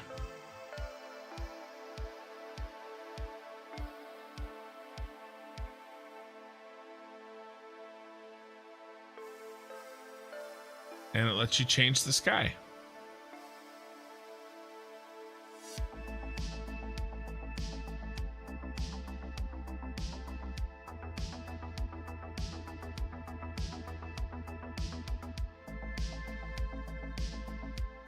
And then if you right click, you can toggle high res photo.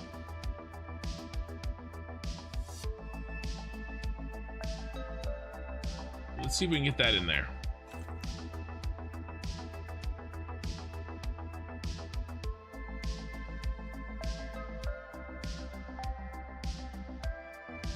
Yeah, that looks good.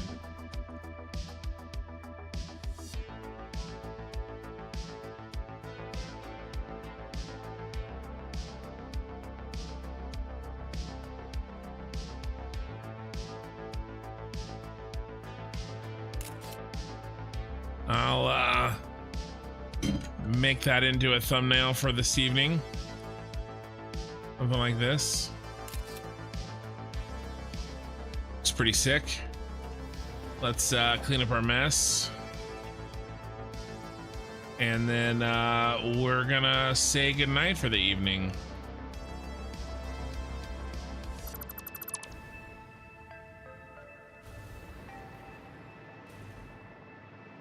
And we're gonna find somebody to raid on Twitch.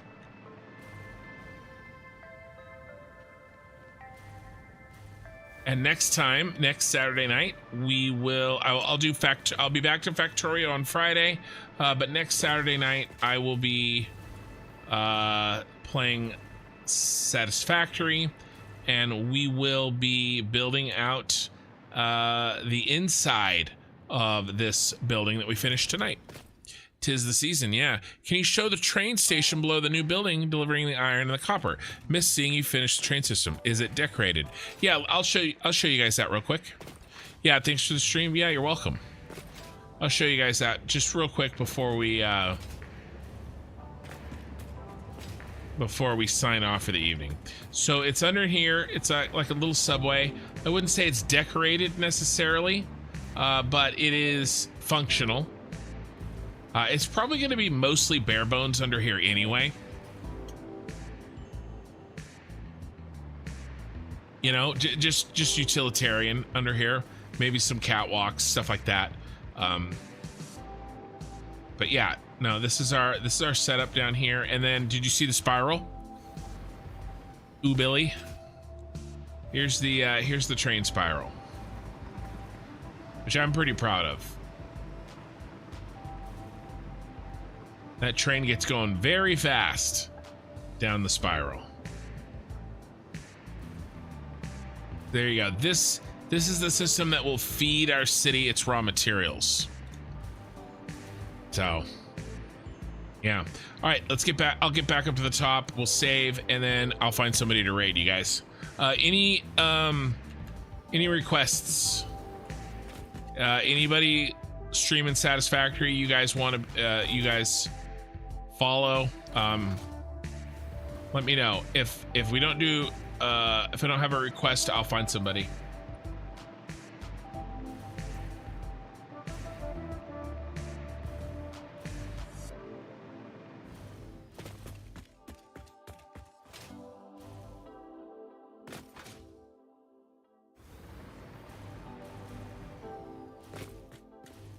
So pretty. All right, let's save. Yeah, Dirty Koala, thanks. I'll see you next time. Save. We are cyberpunk theme VOD 22 complete. Guys, this was a short stream. I really appreciate you guys hanging out with me. That building is ready to rock for next week for building inside of it. We are gonna find somebody to raid, and YouTube, appreciate you guys. 27 likes on the way out. A like would be great. If not, no worries, and I'll see you guys Factorio Fridays and then Satisfactory Saturdays. And if you don't know when my schedule, you can join my Discord, and since we are not all on the same time zone, the schedule will tell you what the when I'll start my stream in your time zone. All right, okay, let's see who is playing Satisfactory right now. I usually try to do there's a French 220 viewers, but French. Here's English, 51 viewers. Satisfactory. All right, I've never rated this person. Let's make sure they have a good microphone. I rated once before and I didn't check to make sure they had a good microphone, and it was really ugly when I brought all my followers in there. Let's check. We're gonna flip off the music.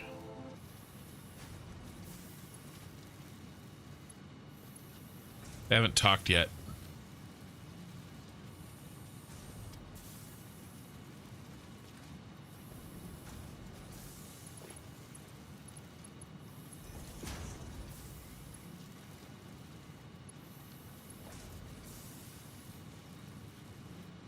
They're building a nice looking train thing. Here, let me pull it where you guys can see it.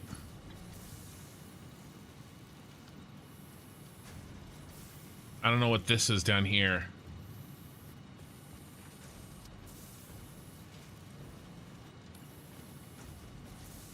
I have a lot of viewers, but I don't know. I don't know.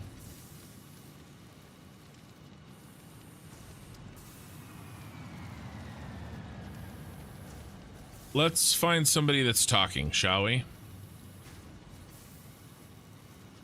Oh, Frucci's playing. Is Frucci playing Satisfactory? Oh yeah, we're gonna do Frucci. Like She's that. nice. What if I did it this way? Yeah, Frucci's nice. We're gonna do Frucci. I didn't even see her before. Much better raid. All right, guys. It's been fun, and I'll see you guys next week, or I will see you in the Discord. Oh, it must be an... Oh. I don't see an eye. It's never been there. It must be an illusion. The eye is a lie. There, the eye is gone. Oh, you spammed... Okay, I got it now. All right, guys. I'm out of here. Construction. Good day.